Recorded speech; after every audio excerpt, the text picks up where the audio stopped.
Yeah, okay. I'm excited. I haven't done the commentating in a while, but I'll try. Actually, last time it was like an AKA race, so yeah.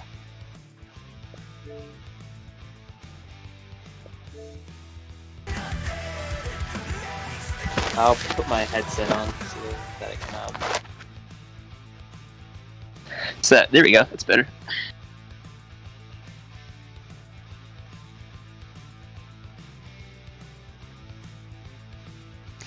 All right, and we are up. What's going on, everybody? How are you? It's Thursday night. That means it's NNR Cup Series night. We got 3 brand new tracks, the whole set of tryouts, practice for just some of the Cup regulars, but we're having a pretty good field. And I don't know if you heard the voice just before I came on, but yeah, that's going to be the one and only Lucky Dog or Dan Racer, however some of y'all want to call him. But Lucky, the Season 2 Pro League champ, welcome to the NNR Cup Series stream. First race up is the Glen. I know you know how to get around here. How you feeling, buddy? I'm feeling pretty good. I'm pretty excited. I haven't been in a commentary position in so long. I hope you're doing all right because I'm doing great, knowing I got this great opportunity to be alongside of you, Pete. Got 3 great racetracks, like you said, Watkins, Glen, a very historical road course that we're going to see a lot of good racing. We got Texas, I believe, right after that. A pretty nifty 1.5 mile track. Definitely is difficult on the presets. It's a pretty tricky track to get around. The surface is pretty rough, and I think we have New Hampshire, an incredible 1 mile track, the Magic Mile. That's a track I love a lot, and I can't wait to see these guys get head to head on the presets in NNR. I'm pretty excited, man. Yeah, well, you definitely came along absolutely for 3 great tracks. You know, Watkins Glen, probably one of the fastest road courses on the game. Of course, Texas, where everybody dreads coming off of turn 4 because of how wicked loose you can get, especially on the presets until you can get that setup in. And then you mentioned it, the Magic Mile New Hampshire Motor Speedway as the last track. Not quite sure if we're going to go in that order, but either way, it's going to be a lot of fun. Got loaded in here. Did you get a game invite, or do you need one, sir?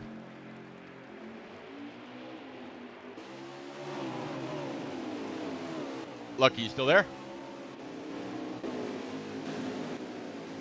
Lucky Dog, you got Let me, me sir. double check. I got one. Okay. Yeah, I got you.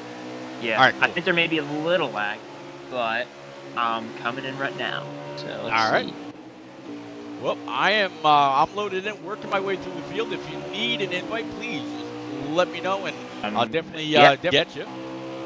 Sounds good. All right, I'm getting into the race real quick.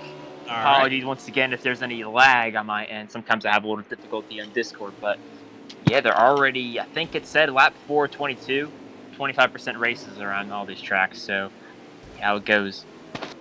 Yeah, I think they might have had a quick caution just to be able to throw some numbers at their presets. Again, this is all preset, no custom setups. It all goes off the preset slide bar, and all they can adjust here is tape, wedge, and tire pressures. That's it. It's nothing like what you're used to, where you got cameras, you got casters, you got track bars, you got all kinds of things that you can mess with.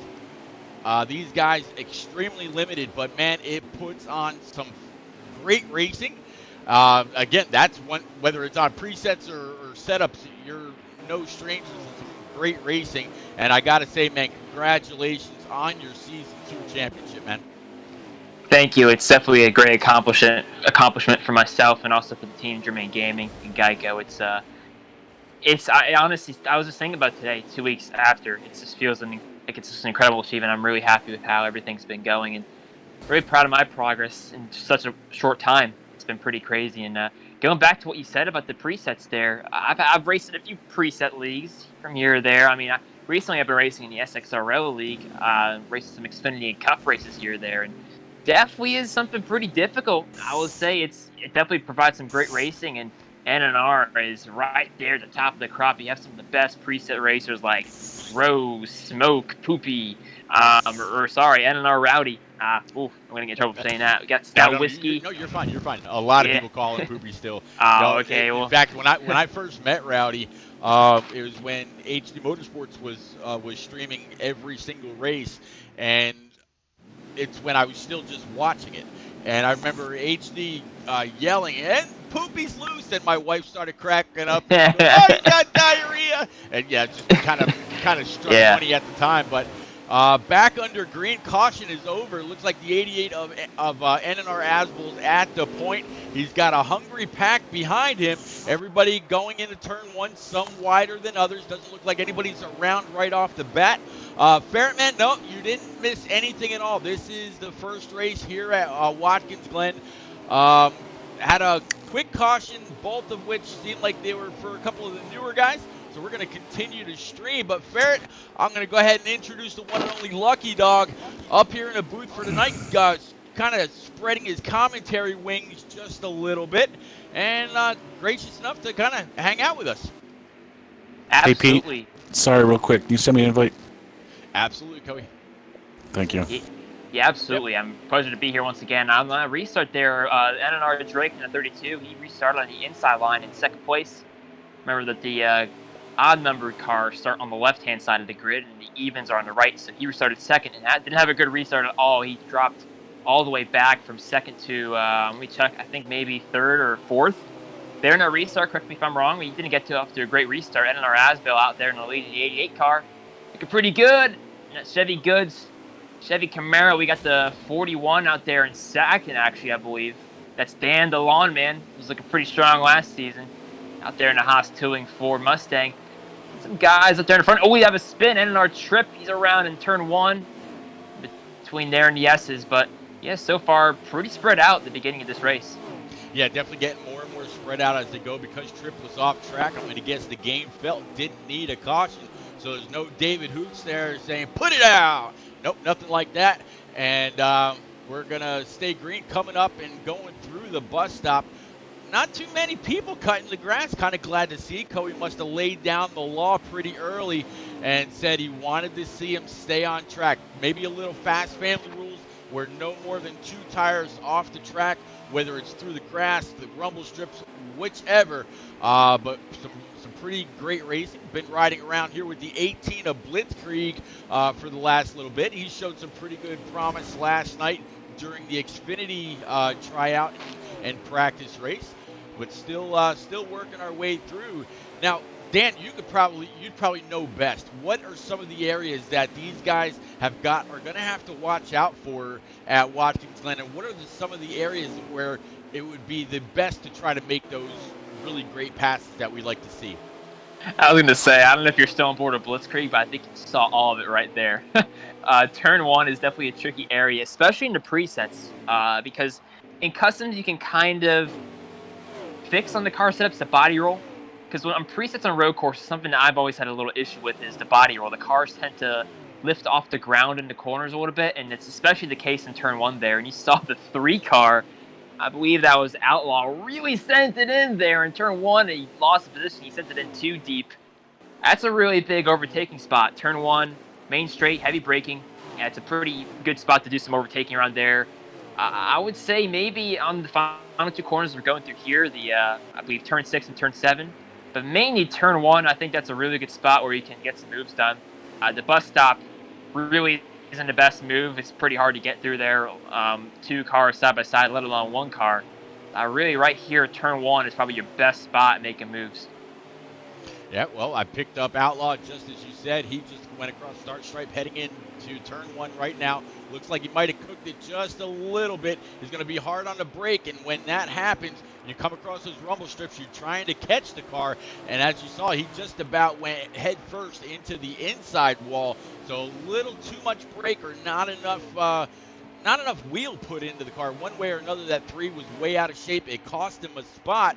I would think that actually going down this pretty short but fast backstretch, heading towards the bus stop, it would be a great area to try to outbrake somebody and maybe get in there. But if you misjudge it, or if you've got any bit of a draft, it could spell some issue for you. but that's just me. I've seen a lot of people really get into that corner pretty wicked. And we've seen a lot of too wide in there as well, especially during last year, during the Fast Family Showdown, all that. Which, man, I gotta tip my hat to SXRL for winning that first round bye. Definitely a pretty strong feat with the amount of competition that was there for the first round.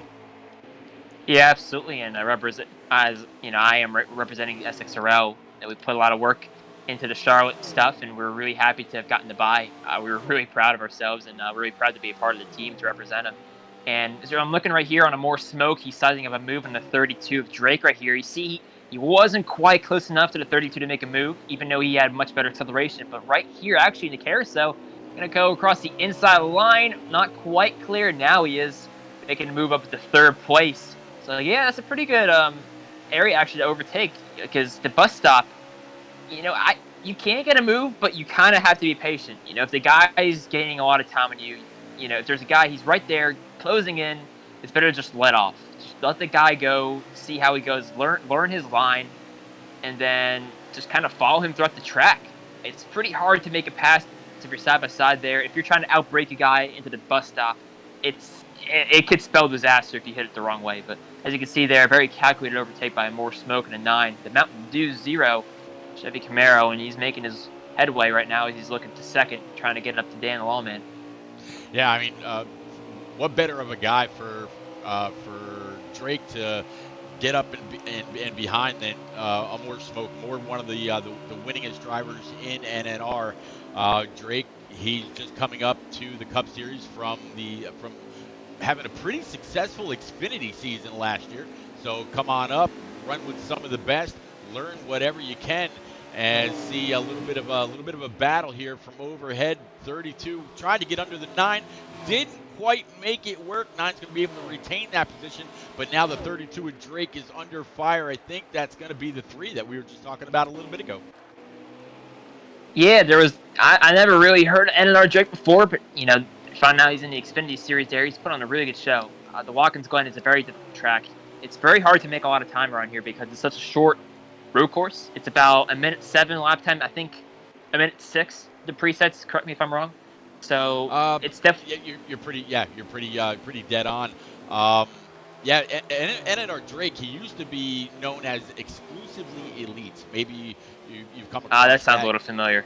Okay, there you go. You might have come across him once or twice, but he's putting this 32 through its paces, able to gain some time back on the 3 car, but yeah, right now more smoke is kind of set sail from those two, and as you said, trying to run down the leaders.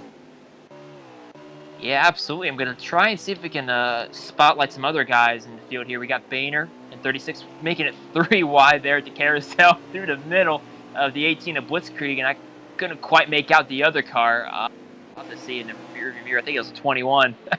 I was pretty cutthroat there. I see there's the PPG car in front of him. You got Alpha York somewhere back there deep. So a lot of guys like Boehner and Alpha York, and even actually at Stout in the 2, a little farther down the order than where I expected them to be. And I'm seeing a lot of the new guys like Drake towards the front. It's a really impressive showing. We got the 19 actually behind Drake. I'm King Mather. Pretty strong in that Bass Pro Shops Toyota Camry there. He's been gaining some time. He was side by side with a 32, but couldn't quite make the move stick. Now he's just trying to build that momentum back up again as he's heading right now to the bus stop, one of the trickiest parts of the track. Yeah, absolutely. And it's one of those things that we were just talking about. You see the 3 go around. 16 of NNR Trip's going to be able to get on by cleanly. 3 was off the track, so the caution will not come out. We'll actually we'll keep it green here and keep it going. Next time, I do have the stream of NNR Asbel in that ChevyGoods.com 88 Camaro. So when he comes by the start stripe this time by, actually he just came off 4. So with this, and I don't think they're running stages at the Glen. It looks like there's about 7 laps remaining, and he's got this lead right now well in hand. I'll actually go ahead and catch up to this 88, and maybe we could take a lap around this place with Asbel. I mean, Asbel is last year's Truck and Xfinity Series champ. I mean, to knock 2 championships out in one season. It's only been done one other time before, and that was by a guy you were talking about in the beginning of the broadcast, NNR Rowdy or Poopy, and he won all 3 championships in his first season, and then since then he hasn't been able to get a championship since, but he has been in the top 4 or very, very close to the top 4 every single year thereafter. So Rowdy has been on a tear. Heat 4, he's very, very strong. Heat 3 was very strong as far as what I remember. And I'm looking forward to seeing what Rowdy's going to be able to do on Heat 5 in this upcoming season, which starts off here in, 2.5 weeks, kicks off with the trucks on the 22nd of September. So coming up pretty quick.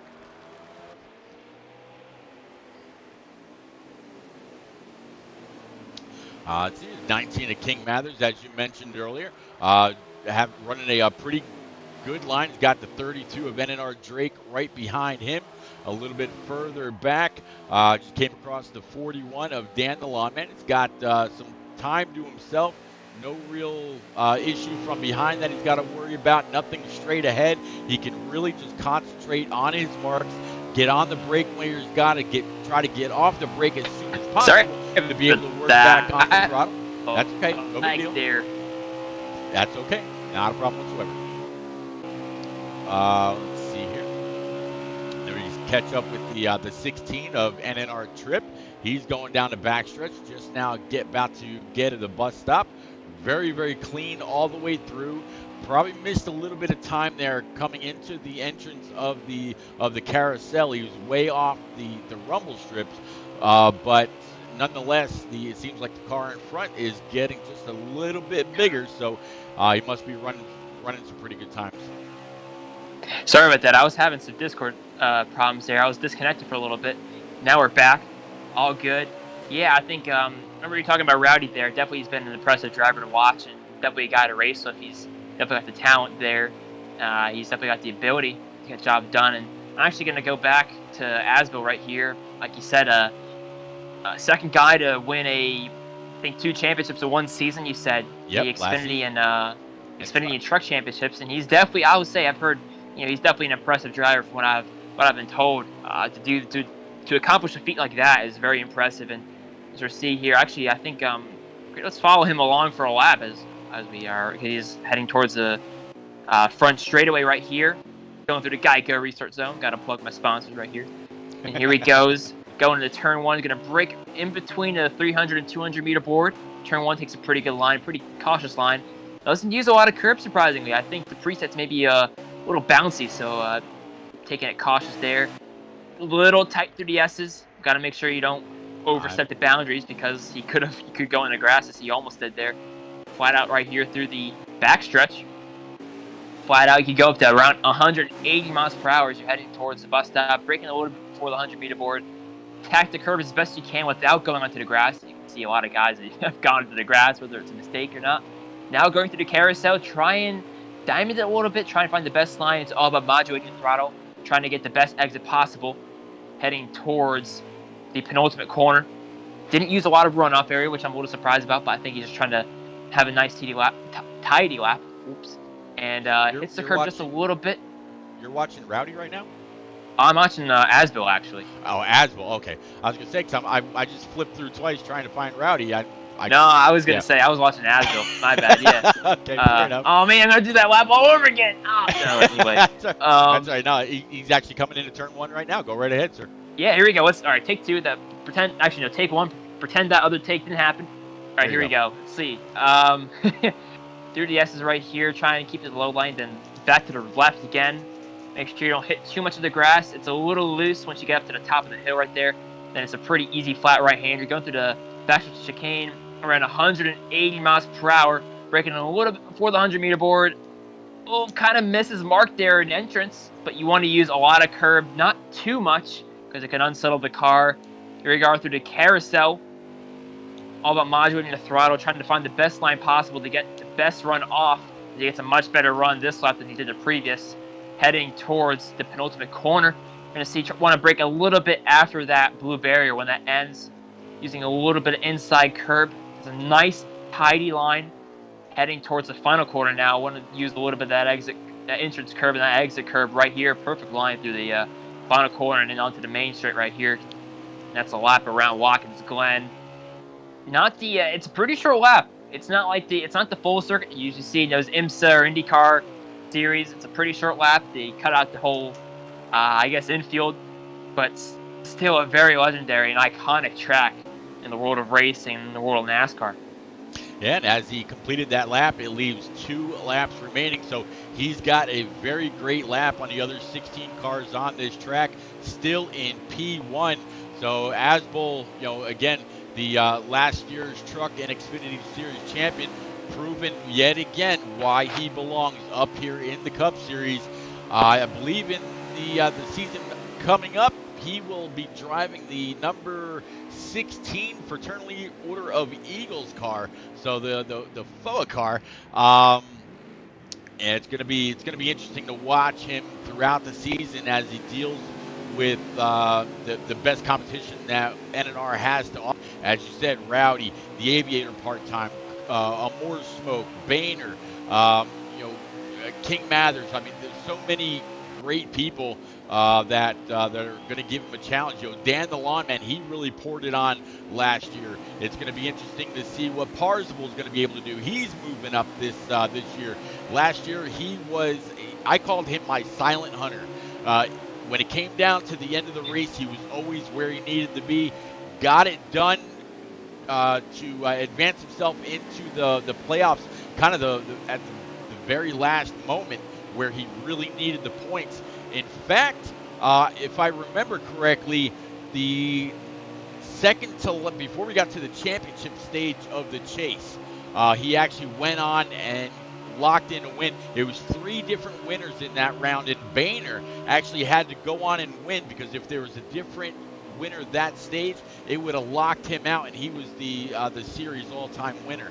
So it would have been very, very interesting to see a guy that had 7 or 8 wins on the season not make the chase because of the way the second to last stage played out. But we're actually riding around with Parzival right now, right behind that 18, as Asbel just came across the start stripe and was able to get it done. So right now it's showing Asbel, Dan the Lawn Man in P2, Amore Smoke P3, Boehner P4, Drake in 4th, Blitzkrieg in 6th, Parzival 7th, King Mathers in 8th, Stout Whiskey in 9th, and Sweeterfeed, a guy that's just making his way back to NNR after taking a bit of a hiatus, is home P10.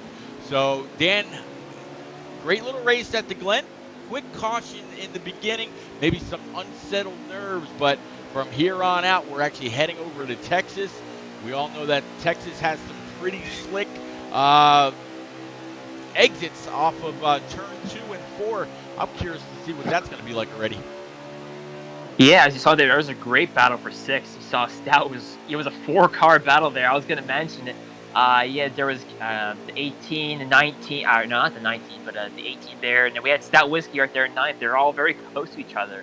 It was pretty fun to watch, seeing all those 4 guys racing hard for 6th place spot. But overall, congratulations to NNR Asbel on that win there. He pulled it from start to finish. Hit his marks, everything. Did a great job, and he said Texas, tough Texas there. The Texas two-step, or whatever you want to call it. Yep, right. Very slick.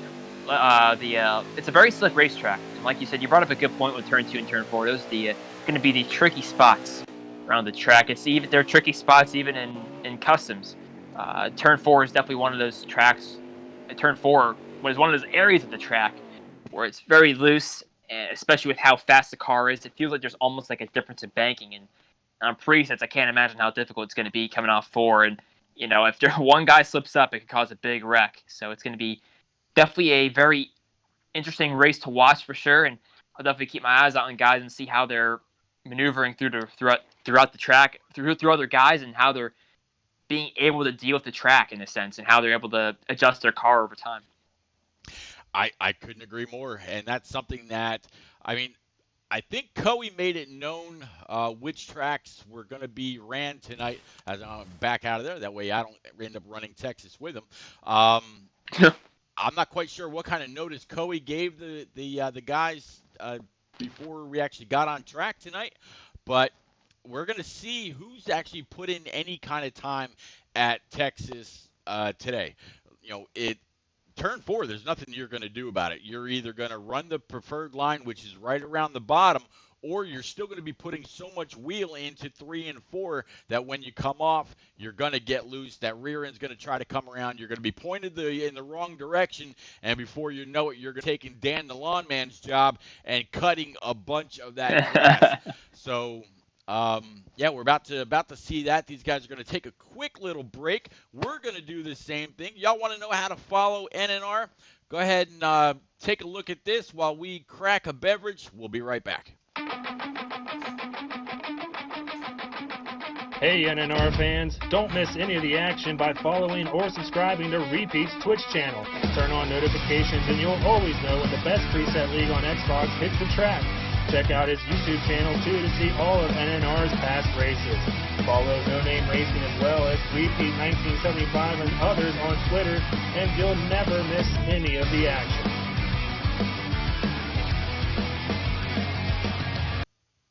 All right, we're back. Thank you very much for hanging out. Doc Hollywood out there agreeing with Ferretman that it was a nice, relatively clean race, and he wishes that there were more leagues like NNR for competitive drivers.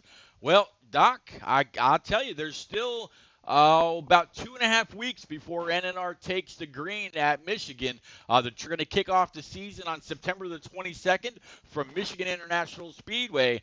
If you're the same Doc that I think you ran with AKA and ran with eSpark. I mean, there's so many Doc Hollywoods. Or maybe I'm thinking of somebody else completely. I don't know. But if you're that guy, man,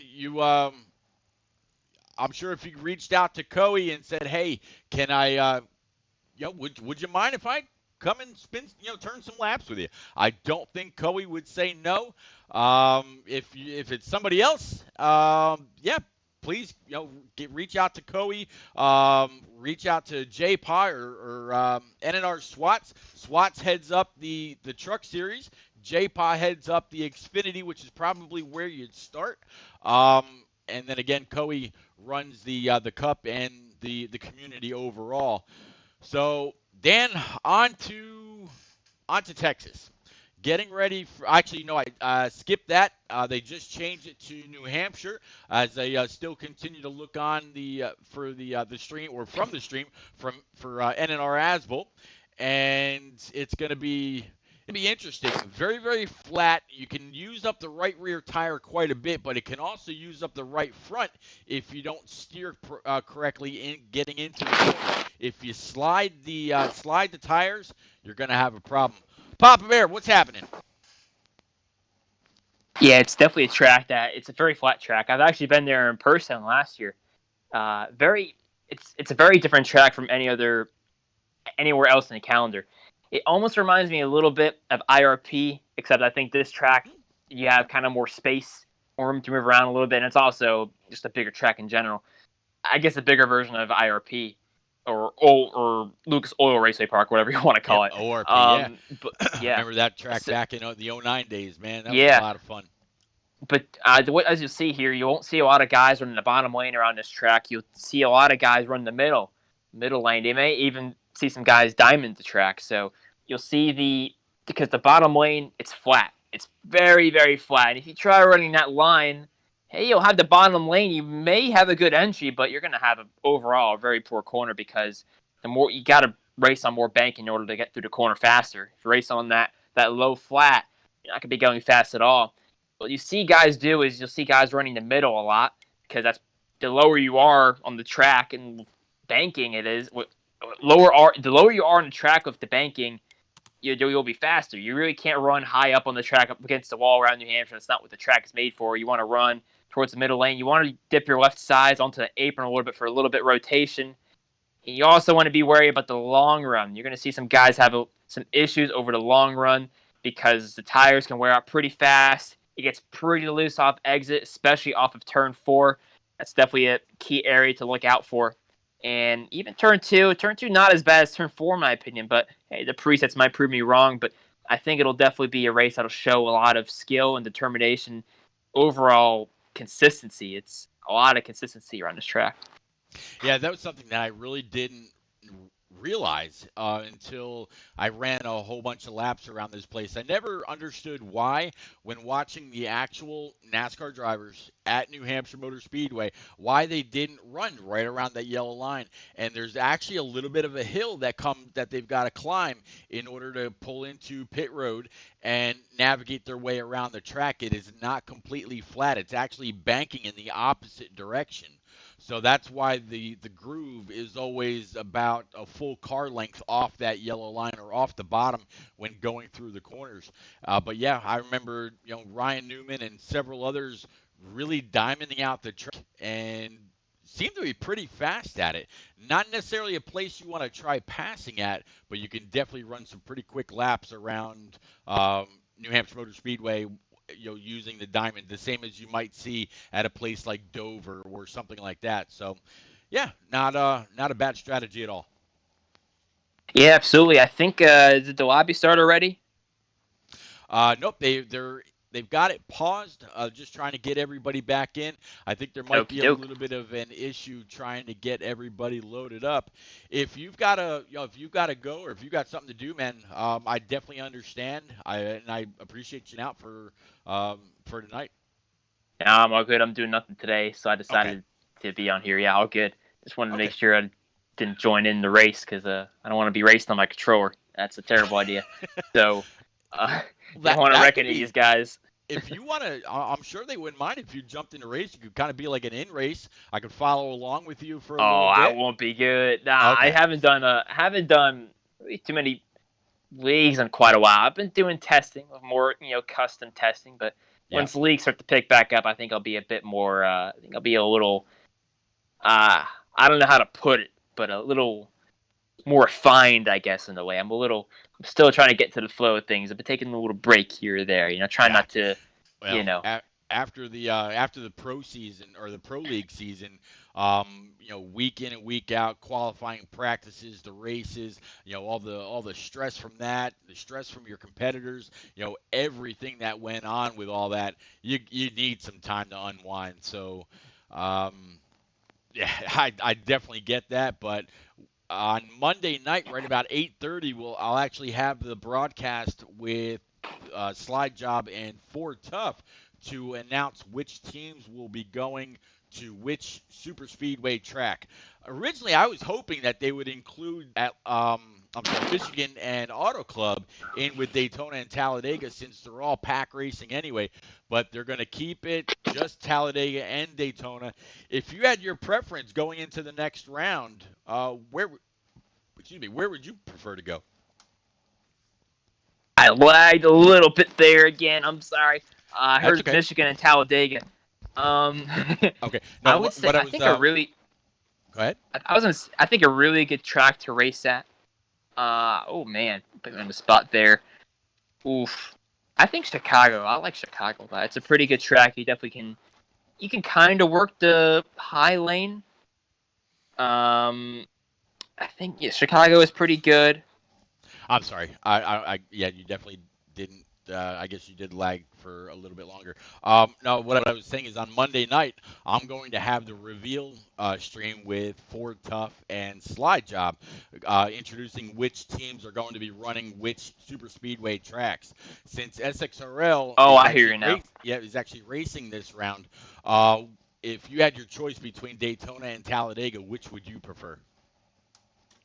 I would say Daytona because it's Daytona. It's the world center of racing. It's just got a lot of history to it. It's a bit harder to race on too because you have the apron. It's a bit, when you touch the apron a little bit, it sends you up the track further. That's the biggest difference.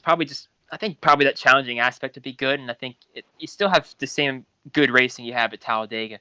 So I would say that's definitely the track I would want to race on. Kind of spread things out a little bit more, I guess. But I think the main reason is really just it's Daytona. Who doesn't want to race at Daytona? It's one of the biggest tracks ever, or one of the biggest races ever, I should say. It's got a lot of history to it. It's just everything about Daytona. It's just got a little mystique to it, more so in my opinion than Talladega. Talladega's got almost a creepy mystery to it, but Daytona has the I don't know really how to put it into words, but you kind of know what I'm saying. So, yeah. Yep, I get you. And it's kind of funny that you mentioned the track itself. Me personally, I would rather Dega.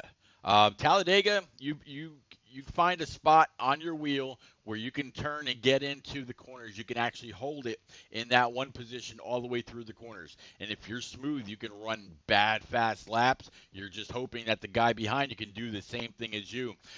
Where at Tona, you got to like turn in, and then the track kind of flattens out. It doesn't stay round all the way around, or at least maybe it seems like the apron dips out just a little bit more, and then you got to straighten up the wheel again and turn it again. Because if you try to hold that bottom line the same way you can at Talladega, you'll actually hit the apron. It's not the same thing. Looks like these guys are getting loaded in. I'm going to jump in over to the other channel right quick and remind them that we need an invite, and I will be right back. I think I have an invite, so I'll join now. Okay.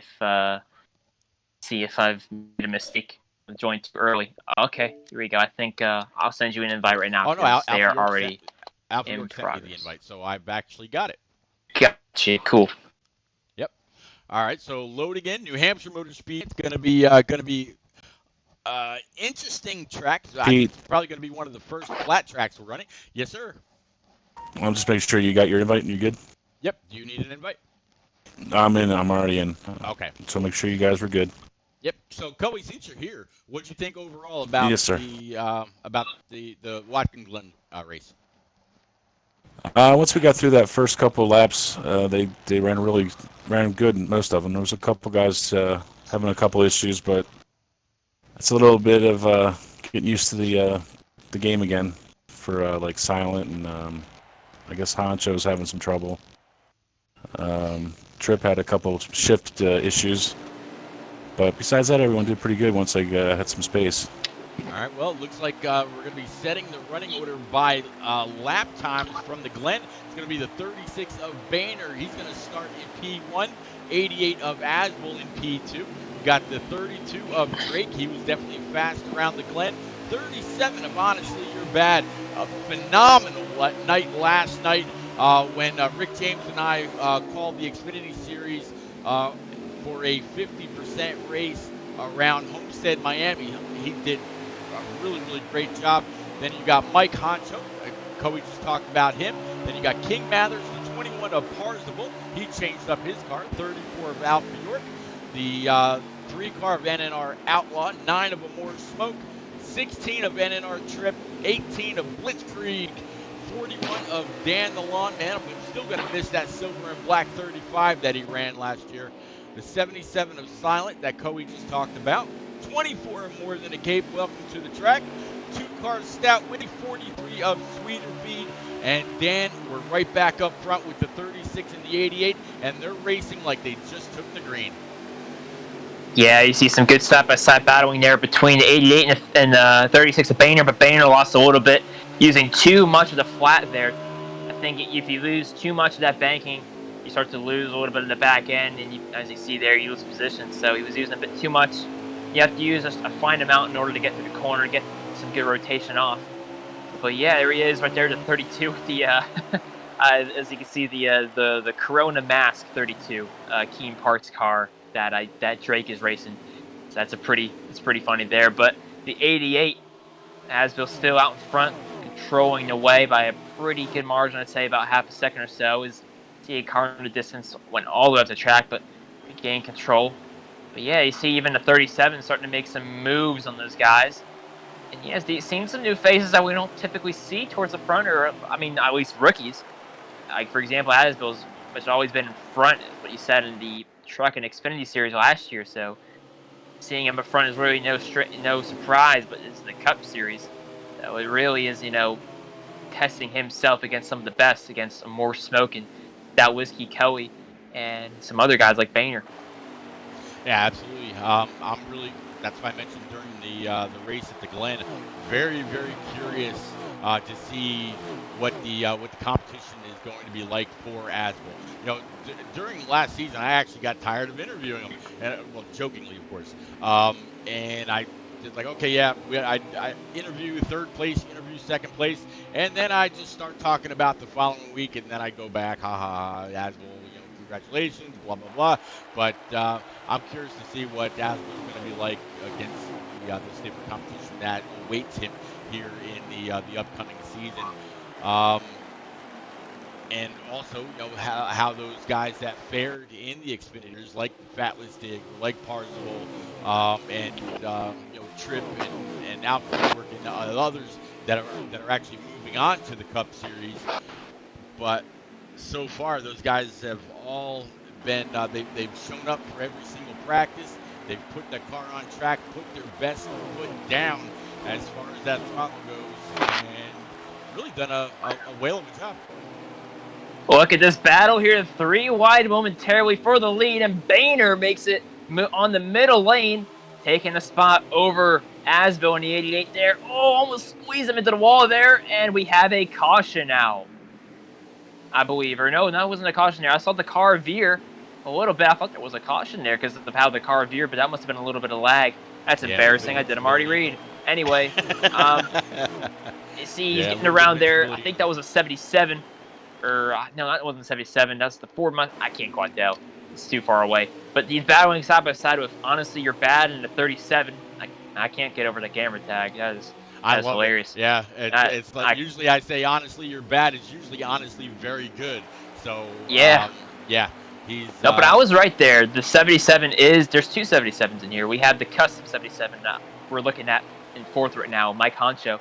Yep. He's in the Ford Mustang, but there's a Silent Killer, I believe, in the other 77, the Spire Motorsports Advent Health 77. As you see right here, Honcho making a move for third right here on the 37 of Honestly. I'm going to call him Honestly just because I feel terrible saying that. Sounds like a threat. As you see, they're just getting a little side by side here, a little door banging. That's just how it is, unfortunately, around New Hampshire. Then look at the run he could get by just arcing the corner out so much. Look at the run that 37 car got.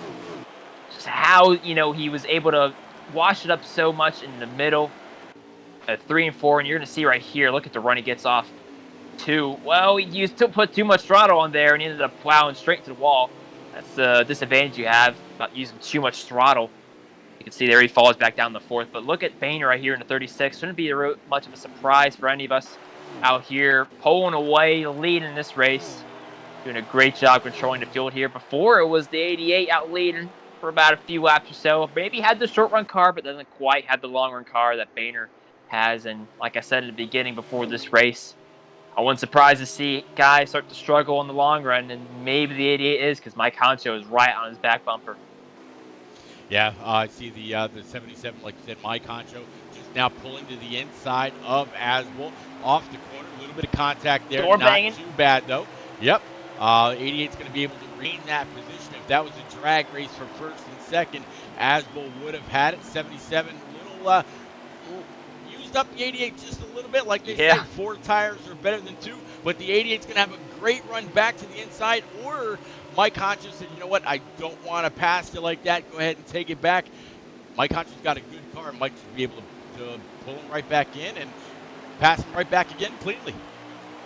Yeah, I think right there, just what you saw, he wanted to get the move done. He was like, I want to get by the 88 at the Asville here, but he braked too late.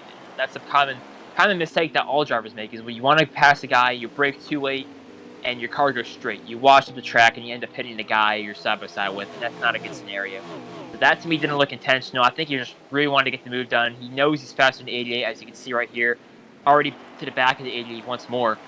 That was just a scenario of him just really wanted to get the move done. Maybe a little bit of impatience, but then I guess maybe a little karma. He got a little tight off 2 and then ended up giving the spot back to the 88, but now he's learning his lessons a little bit, starting to build that momentum back up again as the 36 is still leading right here.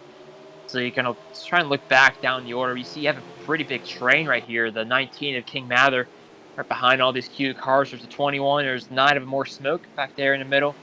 This is actually all right behind the 88. So a little bit of an Asville train we got going on as the 37 hits the wall. Honestly, Yeah, see, it's a pretty close stuff right here from second all the way back to what I believe is, I think, seventh.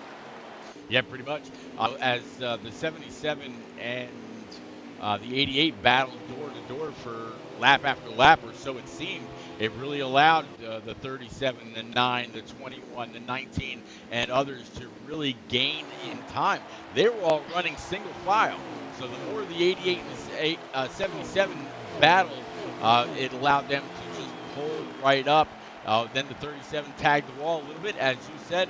That allowed the 21 of Party get on by, the 9 of More Smoke, and others. So the 37 has dropped a couple spots. Now he's got the 19 pretty hot on his trail. Absolutely, there you got King Mather closing a little bit on the 37. And as you see, More Smoke starting to move up through the field up to fourth. But you see right here, the 19 pushes at the track. A very big thing, like I mentioned before, it's all about patient on the throttle.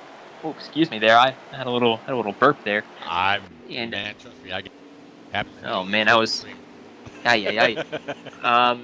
you can see it's all about being patient on the throttle. You don't want to accelerate too fast and too much, because you see here, it's pretty easy to get super tight off the corner. As you see, you saw the 88 making it 3 times, and the 37 went up against the wall. It's pretty easy to do.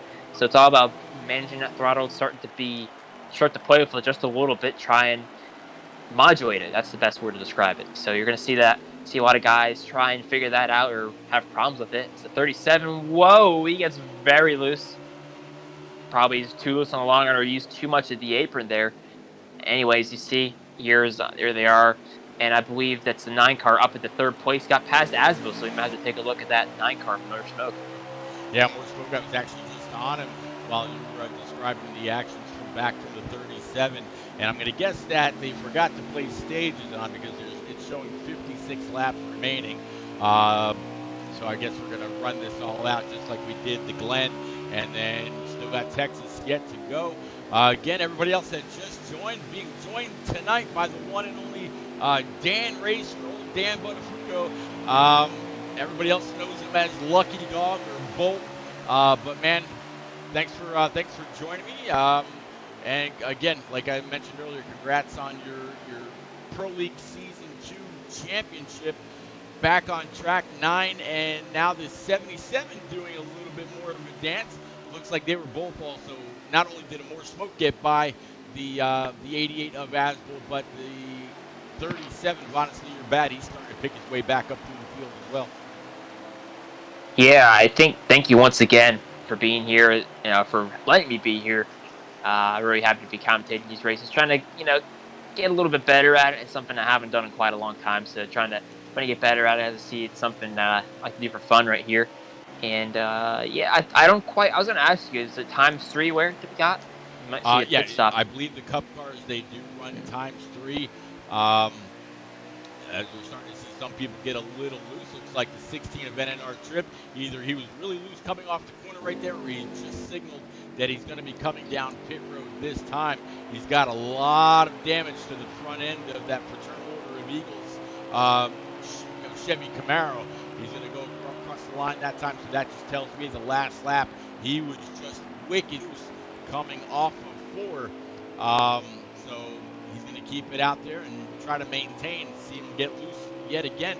He was actually off 2, not 4 last time. But yeah, he's definitely having some issues controlling this Camaro. Yeah, for sure. And I think you just mentioned 56 laps. I think you're also going to see some guys maybe have some trouble saving fuel, trying to split it so it could be in one stop. I think that may be an issue we see.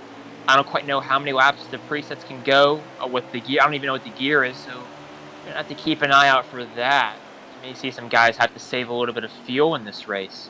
That didn't even come across my attention. So I think the 77 who may have done an early stop, maybe struggling to make it on one more stop. He's probably have to rely on a caution. I would say so. I know in presets they really can't do anything with the gearing, and I haven't come across any preset yet where you can stay in 3 and try to wind it out. But a lot of these guys in NNR have invested the time, the money, and whatnot into some really nice racing equipment. A lot of them race the wheels and shifters to where getting into and coasting all the way through, the first half of each of these sides of the track, or the top and bottom of the track, however you want to look at it. They could easily throw it into neutral and coast for a while, then throw it back in gear and come off the corner. Not only will it save the right front tire a bit, but it'll save a lot of gas as well. Yeah, absolutely. I mean, these guys, I think what's also the great thing about preset racing is how, I think one of the biggest flaws of the custom racing is just the gears. Being able to make 3-gear setups to make it so that it's so bogged down to the point where you can save up to so many laps of fuel. You can probably even save up to 7 laps of fuel around this track on custom presets. Or on custom setups. It's mind-boggling. But here on presets, you're restricted. You're restricted with the gears that the presets give you.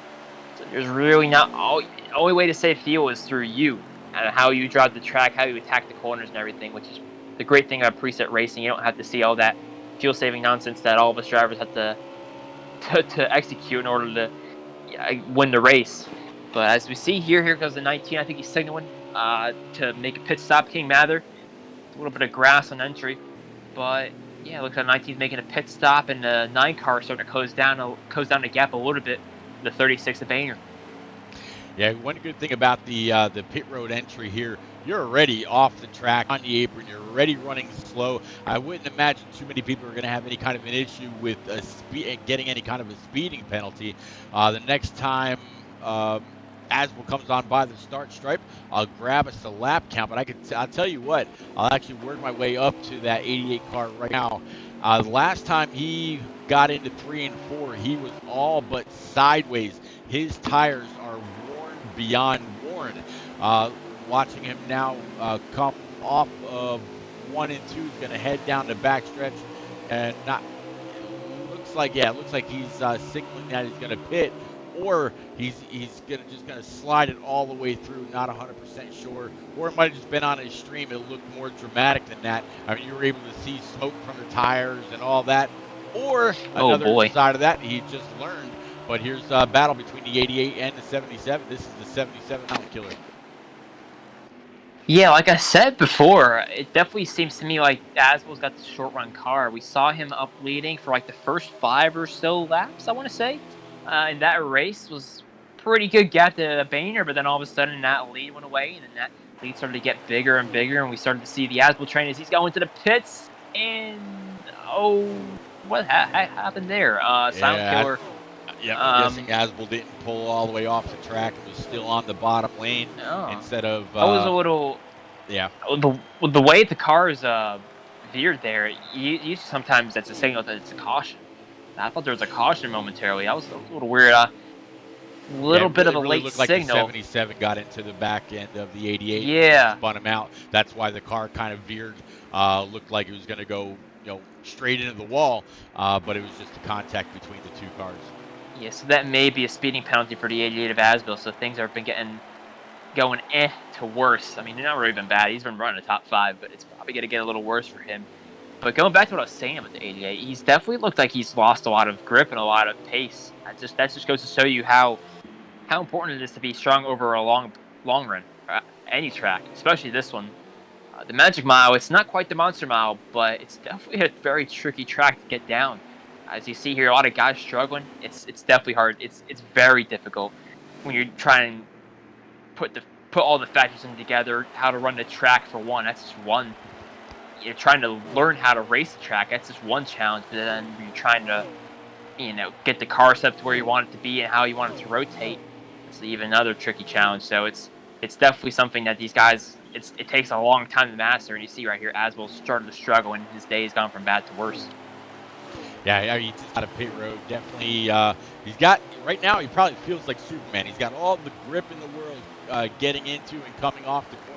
Probably lay that throttle down right where he wants it, and that time across the start stripe, it says 42 laps more to go. It's starting to see more and more people head on down and come off pit road. So the green flag fuel cycle is well underway.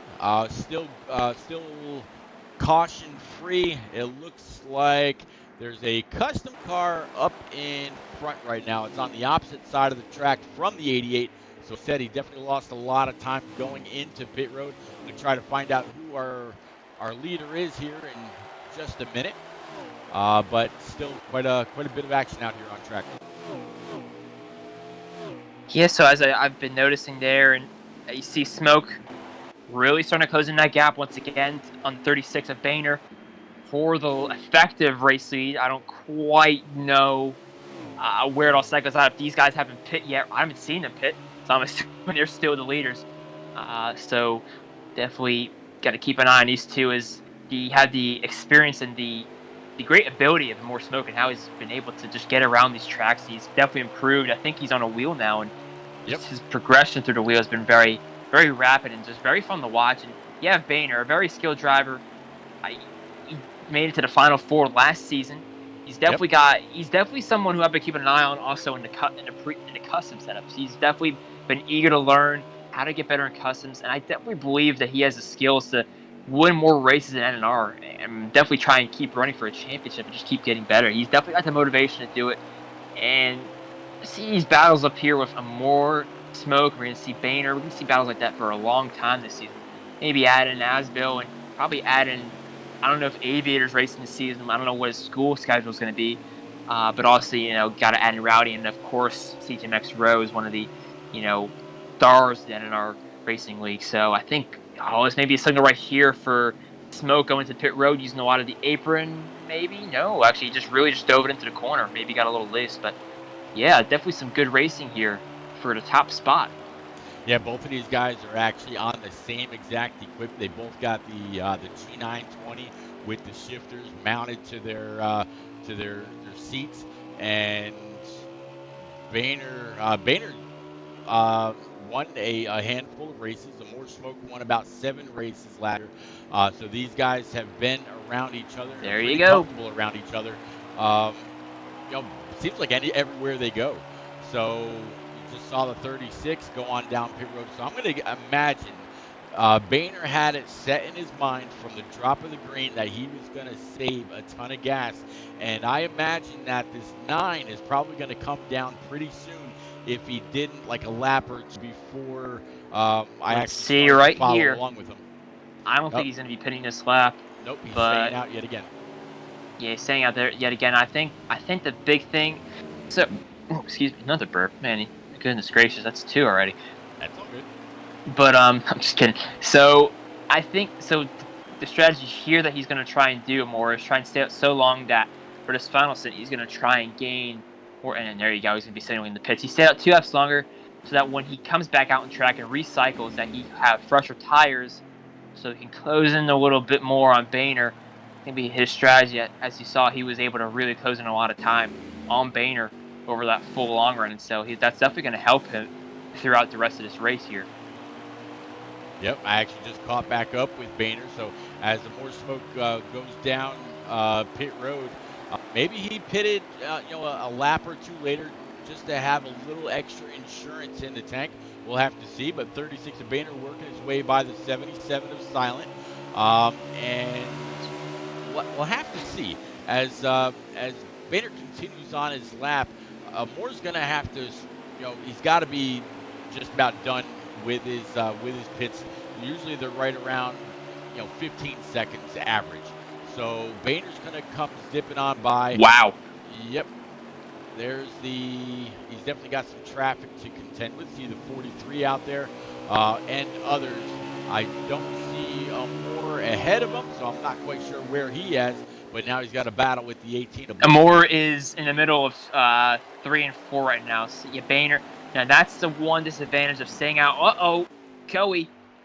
Oh dear. Got maybe a little bit of front end damage. Moore there as Coey's going into the pits. Didn't quite signal when the 9 hit the back of the 24 there. All good though. 9's still going out on track. But that's the disadvantage from trying to stay out so long on old tires. As you see right here, very big gap between the 34 and 9, over half a straightaway, maybe even almost a full straightaway. Once you pit before another guy, you're on the fresh tires much sooner than them, and you're going to gain more time that way. So, I mean, it's hard to choose between trying to stay out an extra lap or 2 or trying to pit a lap early. it's definitely difficult. But so far, it's looking pretty good for Boehner. Now, just Smoke he's kind of in a bad scenario right now because he's got all the lap cars in front of him. He hits the wall off too, maybe overdriving a little bit, or also that could be the front air damage that he got from the 24. Boehner's looking like in a pretty good spot right now, and don't quite know how many laps there are left, but looks like Smoke's in a pretty difficult position to make up a lot of time back on that 36. Yeah, the only thing is with Amore pitting a lap or two later, he's going to have a lap or two fresher tires. And if Amore came right out of the pits and was just stomping on the gas wherever he could to try to increase that lead with those 4 brand new Eagle Feel Goods, he might have, we're just a little extra out. And Amore is well known for usually having a pretty great long run car. So we'll have to see how that plays out a little bit later on. Looks like Amore was actually just able to get by that 7 that Boehner got by about 6 or 7 laps ago. So it's they're both working their way through lap traffic. Just caught up with the 24 of More Than a Cape. I didn't see Coey out here. When you mentioned him, he must have. Or no, that must have been More Than a Cape. Sorry, I got confused. Okay. I got sent a roster for the race, and it had Coey in a 24, and I've been used, so whenever I watch the races, I've always been used to Coey in a 24, and I forgot that was More Than a Cape. So, my bad there. Oof. That's another Marty Reed error right there. Check that one off. You're right. It normally, and if it was a normal season race, Coey would be in that 24. Cape would be. Yeah, that was a little issue there. Elsewhere. Yeah. Yeah, You're good. But all good there is to see. Yeah, that was a little miscommunication. I think the 24, maybe I missed it, but 24 probably should have signaled go into the pits. That's usually the common form of etiquette in league racing that we have here in NASCAR Heat, because not everybody is in the same party or in the same chat when they race. So what guys will do is they'll have a team chat. They'll have their teammates. They'll be talking to them during the race. Like let's say me and Repeat are teammates. Like, hey, Repeat, how you doing? What do you got doing in your car? Letting them know how things are going, what kind of strategy to pull in certain instances, and maybe you don't want the other team to know what you're doing. So people are all kind of separated in their own little chat, and so it's kind of hard to tell when guys are going to pit. So that's pretty much what we do. Guys signal in the backstretch. As you see there, like something like what Cape is doing, except that time he got pretty loose off of too. But they'll signal on the backstretch saying, hey, I'm pitting this lap, and it's a way that other guys are on the same track or right behind him. Well, that's a stupid statement. So that guys who are on the track with them or very close to them won't end up running to the back of them, wrecking them, causing them to speed on pit road, etc. So it's just a form of etiquette that people do, and I don't think the 24 did it. So it was a little mistake on his part, but hey, we live and learn. We make those mistakes all the time. Oh yeah, I mean, like you just mentioned, Dan, the universal signal for pitting in any league or community that I've either raced or broadcasted for or whatever is pulling down either very, very close to, if there's no apron, or just very close to that white line on the inside, and the guy in front of you knows that you're pitting, and the guy behind you knows that you're pitting, as well as anybody else that can see in the same straightaway. So yeah, you're 100% right. That's where they need to be when they're pitting. If the 24 did, well, that's just a piece of information that Coey or J-Pa or whomever is in control of that series. Again, Coey runs the Cup Series, J-Pa runs the Xfinity Series, and Swats runs the trucks. So the admin would get a hold of the guy and say, hey, just remember, when you're pitting, make sure you dive it down as low as possible to indicate to everybody else that you're going to be pitting that time, so there's no issue coming off of 4. We'll see a little bit more of that. It'll be a bit more prevalent when we get to Texas. Here, they've been good so far. I've only seen the 24 have that issue, but everybody else has pretty much done what they needed to do. Yeah, it's definitely a good form of etiquette that all drivers are try to do, and it's a really good way of respect. Because you don't want to get your race ruined because you didn't let someone know that, hey, I'm pitting.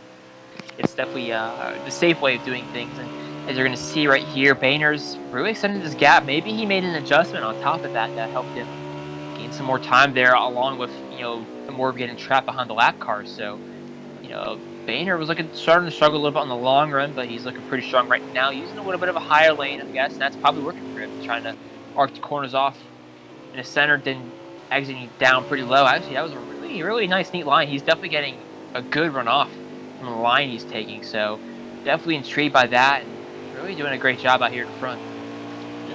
Fry Dog, what's happening, sir? How are you? Good to see you out here.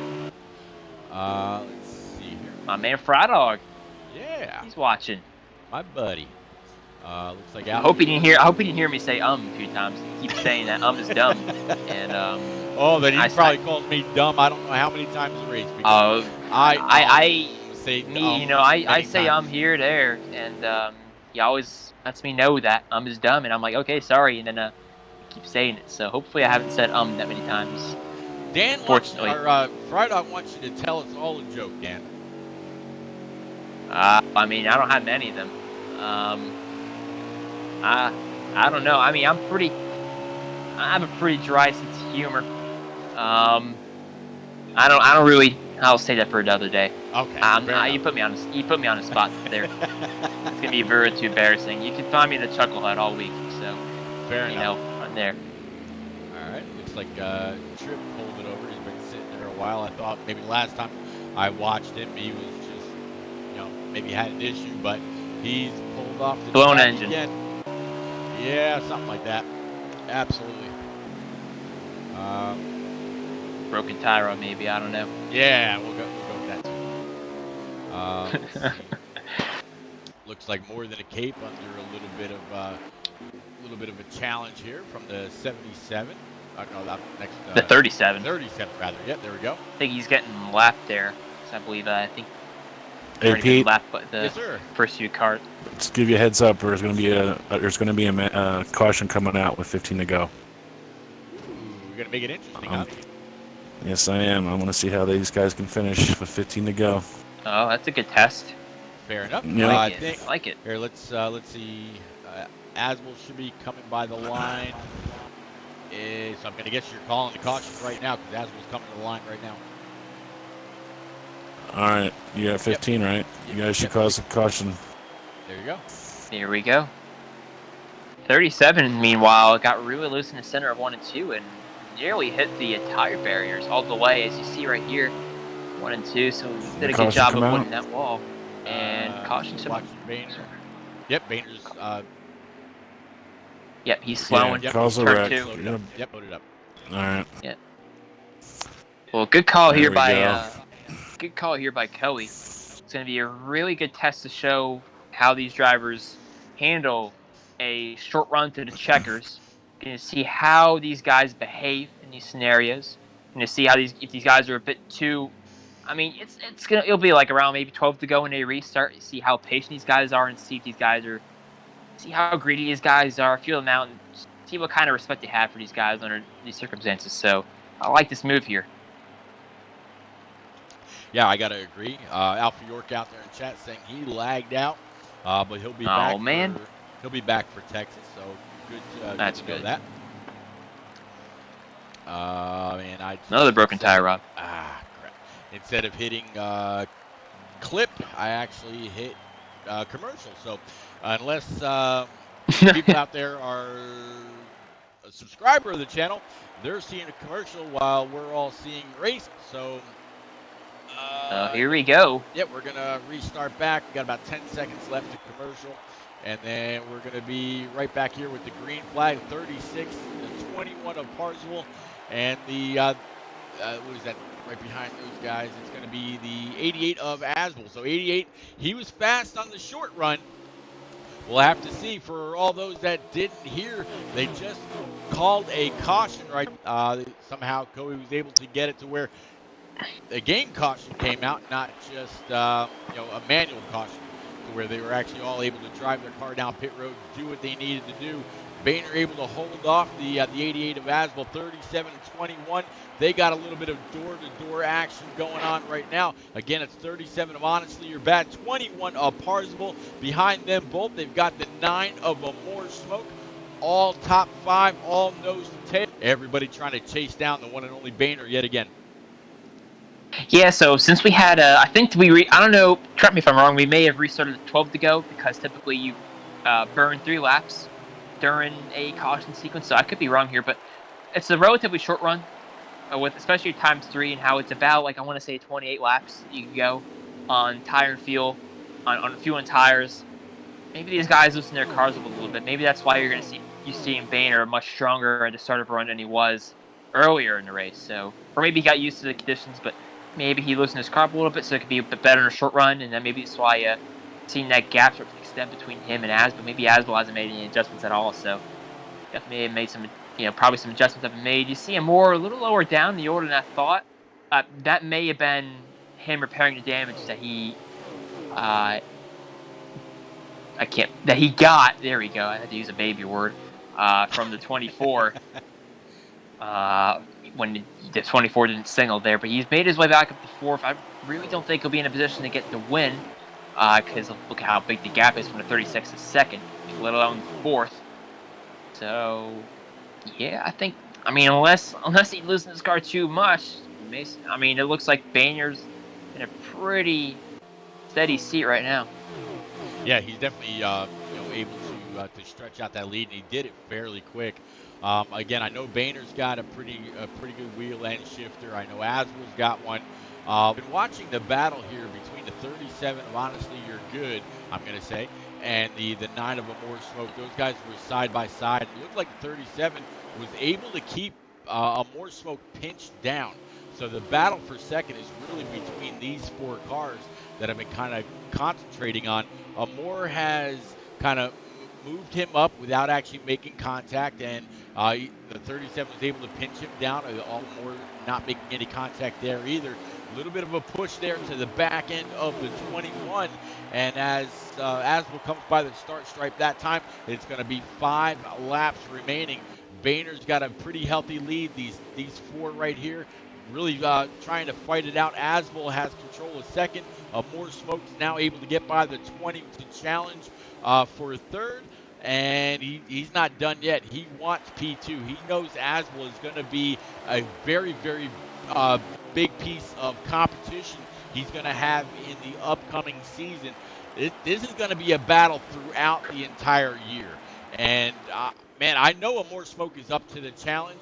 I've seen and heard Asbel kind of get a little upset. Whoa, some contact. Oh, big wreck. Yep, big 21, 88. And that's actually going to bring out another caution. So, Coey, if you're still here, we're about to see a 3-lap shootout.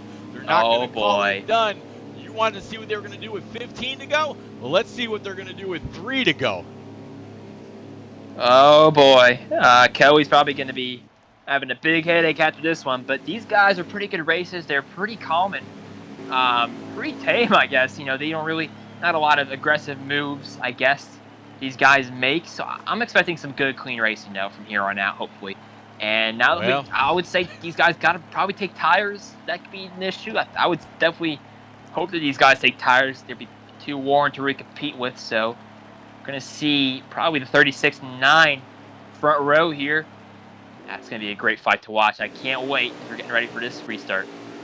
I'm actually going to try to reset here back with Honestly. Wow. See how he gets up and gets going.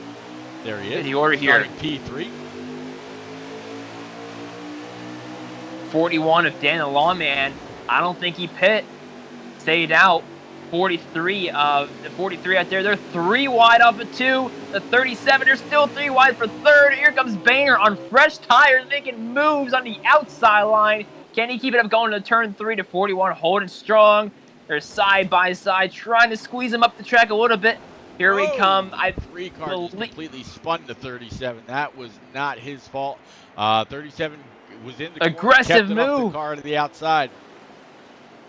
Boehner now on the inside of the 41 car, using the flat. Not the best line to use, but he's making it work. Has great turn off the exit of the corner. Takes the lead away from the 41 car of Dan the Lawman. Here comes the 9 of More Smoke, sending it in turn 3.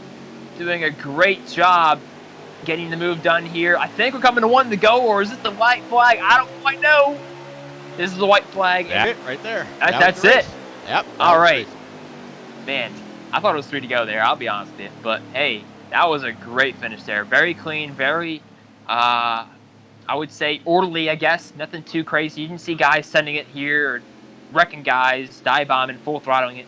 Very calm and just very professional. And that's what I like to see here. Well, it looks like your top 10 here is going to be Boehner, More Smoke, Dan the Lawn Man, NNR, Drake, Sweeter Feed, Mike Honcho, Asbel, Parzival, Silent Killer, and then Outlaw.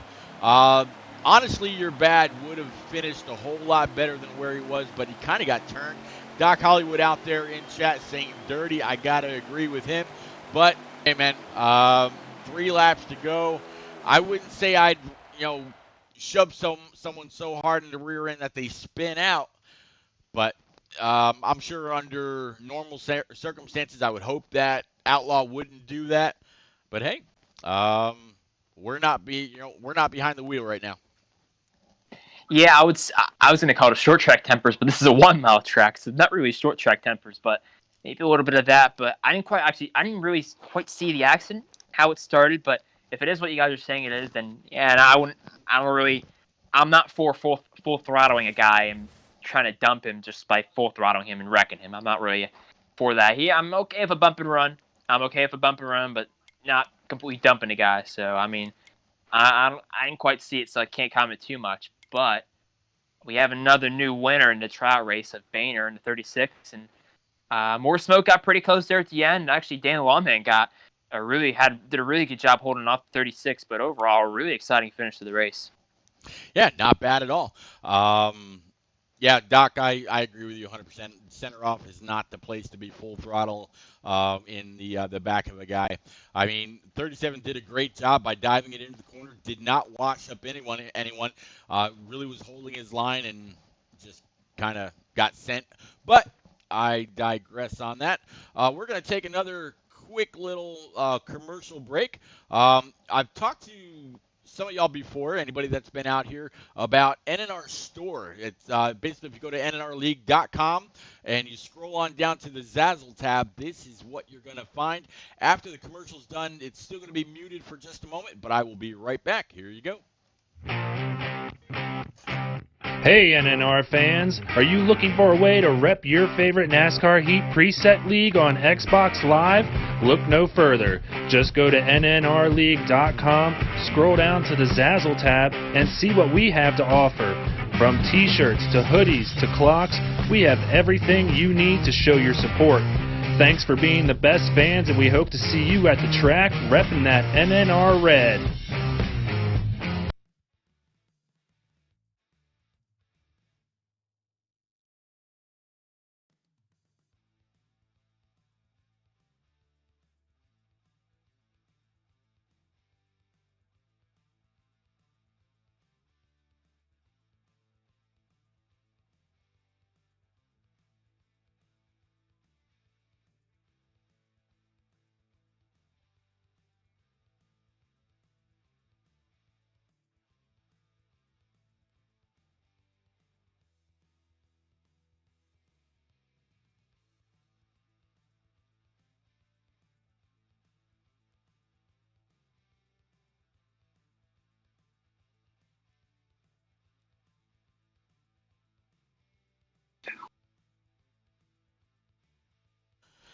All right. Let's see. Get ready for this back again.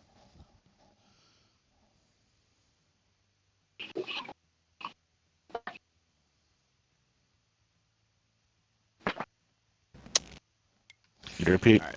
Yes, sir. Yeah, it's under. Got about 30 seconds left of commercial. All right, we're going to about 10:08.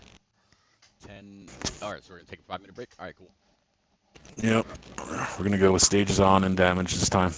Stages. You would pick a great track for stages and damage, especially the damage part. You're under over on how many go through the grass in like between lap 10 and 12. All right. Hey, I'm trying to throw some things at them. There you go. All right, guys. It looks like we are back again. Appreciate everybody kind of hanging out and chatting it up, keeping us busy. Again, got the one and only Bolt or Lucky Dog. What is it, 318 or 380, something like that, Dan? 385. 385. All right, so yeah, the one and only Lucky Dog, your Pro League Season 2 Series champ. Man, so we got about 5 minutes before these guys go back green at Texas Motor Speedway. Going to be a little bit of changes. We're actually putting stages on. Going to be putting damage on. It's going to be a great race. You had a phenomenal season. I mean, Track Bar definitely. I think he probably set and broke some of the Pro League Season 1 records. Excuse me, you're talking about burping a little bit. There you go. Yeah. This time around, I mean, it seemed like Track Bar was in the money almost every single race. There was a phenomenal amount of cash that was handed out I think last year it was like every driver earned, what was it, like $500 per race. This time around, if you finished the race in first, it was an instant $2,000. Second place, I believe, got 1,000, and then third place on back, the money was distributed differently, unless second on back really didn't get anything, or I'm sorry, third on back really didn't get anything. I don't know. Never had that conversation with anybody. But the big money that was put up this year, $70,000, I think it was, for it was split up between the last 3 races. At Bristol, you got it done, and I mean, there's a lot of people talking on how, and I'm not going to bring that up, but man, you got it done when it was all said and mattered. We all saw your reaction. We saw your parents all over you. We saw the emotion in your face. Going from season 1, where you didn't quite have the best season, to season 2 had to be a huge roller coaster. How did you handle all that pressure? Yeah, that was definitely big learning curve, because going into season 1 and finding out I got signed for that first season, it happened so fast. Like, I was only on custom setups for maybe 3 months, and I really still didn't know what I was doing. Like, I was very new. I was very new to it all, so I really didn't know what to expect. I really didn't have many people to really help me, in a sense. So I was mostly on my own. I had some guys help me here or there, but nothing really to where a light bulb went off. So it was kind of mostly on my own. But then it was more maturity and learning the racing etiquette needed in order to race guys fair, in order to earn that respect. And after season 1, I told myself I don't want to have these races again. I want to be up towards the front and perform well and race for wins. And took that time and really worked hard, trying to manage that with all my college work, and try some things, see what would work to my driving style, see what other things on track I could do to improve. And also met some more great people, like, for example, Fry Dog is out there. He's been a big supporter of mine for a very long time. And I think just meeting him and all the other friends who I ended up getting to meet that are part of a little group that we have called Team Firewood. It's just like a group of friends who just keep cheering each other on or whatnot. Really just kind of helped grow my confidence. I think that was the biggest thing. I really needed to actually have more confidence in myself to get better, and I started to build that confidence the more I found out, hey, I'm getting better. I'm learning things. When I was able to, in East Park, when I was able to grow throughout that season and end up racing against Track Bar throughout that season, winning 2 races in a row. I won Dover, then Iowa, and then we won the championship in East Park, and then made to the preseason, and then won all 3 races there, and got signed by Jermaine, and tried to keep building that momentum and build that confidence.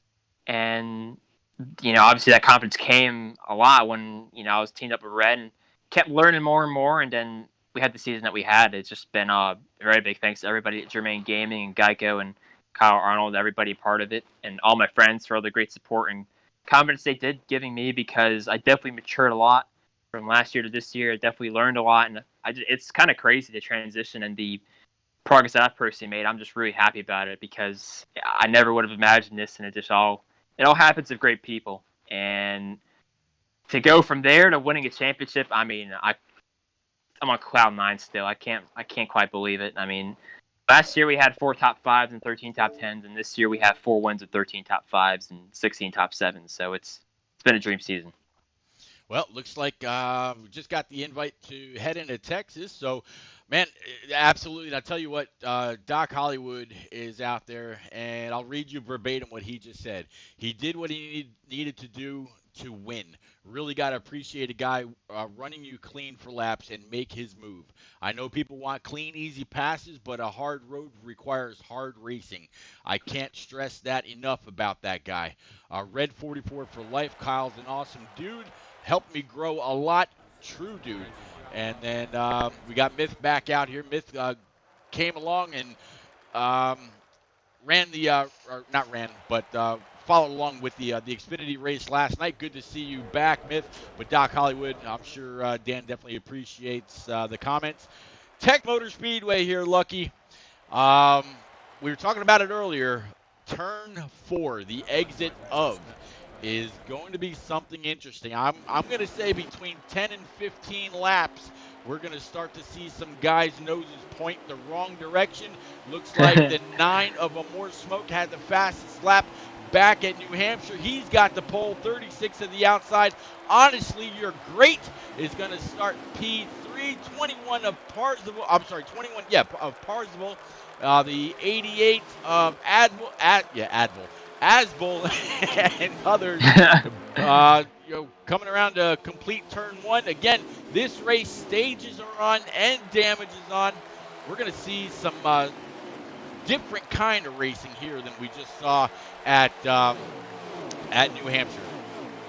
I was gonna say, first and foremost, thanks, Doc, for the nice words and nice comments. I really do appreciate it. Very difficult road to get to here, and just really happy with all the success and all the good relationships I've had. And getting back to the race right here, it's guys are gonna change their driving a lot. You know, you're gonna be a bit more cautious. You don't want to get your stuff damaged. Actually, it's kind of embarrassing. I thought Amore had damage last race, so I was probably wrong about that one. Don't tell anyone. But the 21 right here, we're looking on board with him. He's trying to drop down the order because the outside line just really isn't the way to go, unfortunately. But you're going to see guys probably drive a little bit different. They're going to be a bit more cautious. They want to hang on to their stuff. They don't want to end up making aggressive moves that could risk them getting damaged and affect their handle of the car, which will in turn affect their pace. So you're definitely going to probably see a bit more cautious driving, a bit smarter driving, I would think. But they're getting pretty racy up front right here. The first 4, I got the 37, the 9, the 36, and the 88 all coming down together 2 by 2 as they're heading through 1 and 2. Yeah, 2 by 2. Now single file on the bottom with one lone ranger to the outside. Looking ahead from the 32 of NNR Drake sitting here in P5.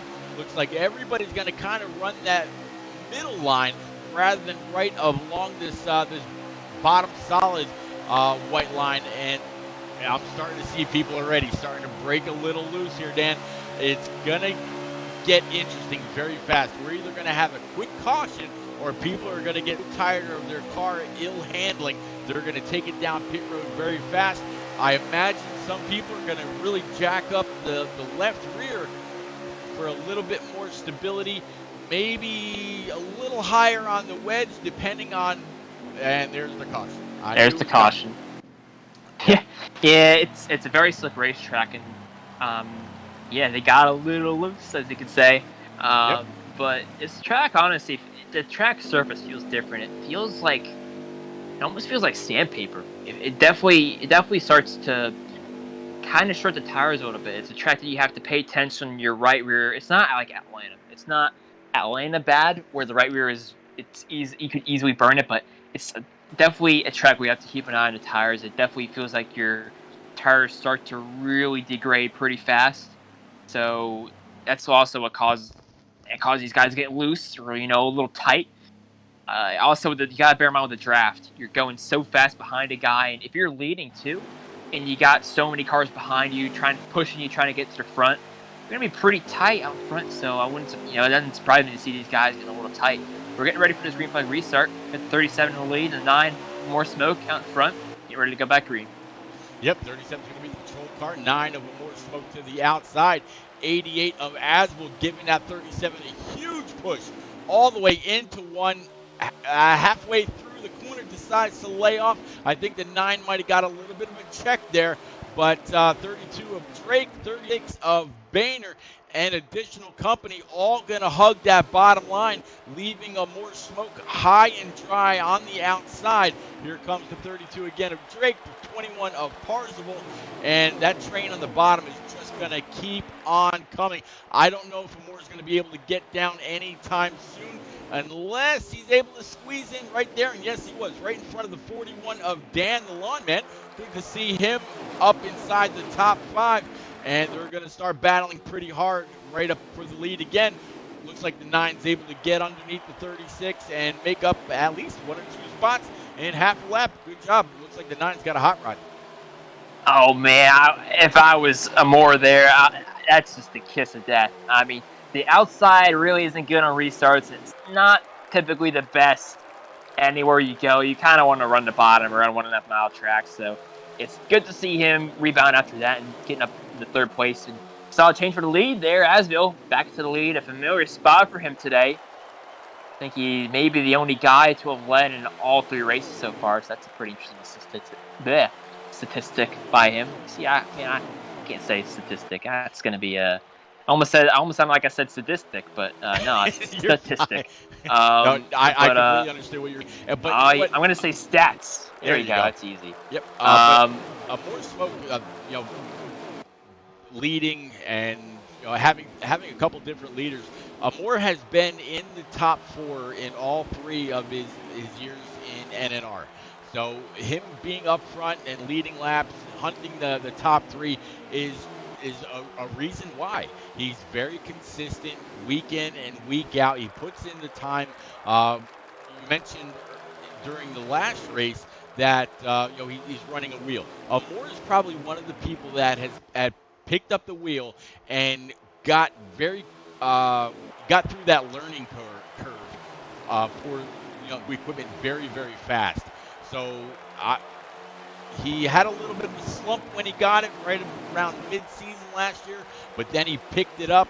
Just like you said, a light bulb went off, and he has, it's like he never really skipped a beat. Here he is up again, top 3, running very, very hard right behind the 37 of Honestly You're Great, but still the 88 of Asbel. He's got that lead, he's got that car in clean air. It's going to be better for him coming off of 4 than others that are dealing with dirty air. We'll have to see how he deals with it.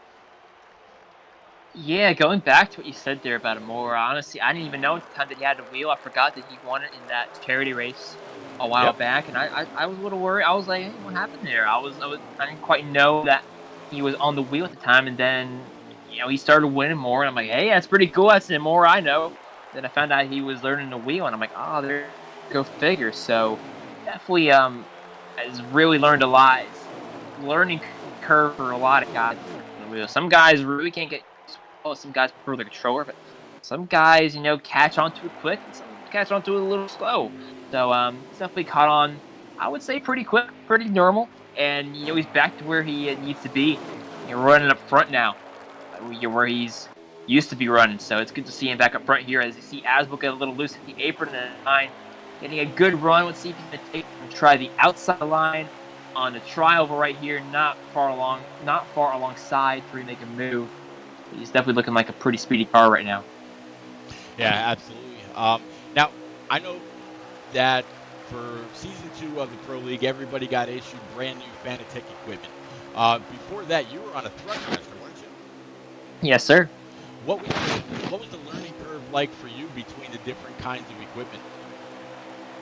Well, as you see, a change for the lead right here. 9 car is going to take first place, and 37 going to take second. You see here, Asbel stuck on the outside, where he just nowhere to go. I think this learning curve was just getting used to the force feedback feeling. It definitely had a different feel. Like it felt very smooth. It definitely had a different feel. It felt smooth, so I wasn't really used to that. Thrustmaster felt a little coarse in a way. I didn't mean it was bad. It just had a different feeling that I couldn't quite get used to. And on top of that, racing with a bigger rim. We have the 9 car hits the wall. More smoke, got a little tight there. Like you said, turn 4 a difficult spot. These guys, even the best, get it wrong right here. More get a little, I can't quite tell, maybe a little loose, a little tight. Off turn 4 hits the wall, probably got some damage. But going back to what you said, though, that we were given pretty big life-size NASCAR rims. So, the ones that you see on TV, you see Ty Dillon or Denny Hamlin, Kevin Harvick, Jimmy Johnson, the wheels they race, pretty much the same size they have. And, oh my goodness gracious, they were 4 wide momentarily. The 37 got hit in the wall by the 88 as the 88 got loose, and there goes the 32 of Drake to the lead, to the inside line in turn 1 and 2. Going to clear him right now and take that top spot as they're battling for second still, and the 88 is looking pretty loose out there on track right now.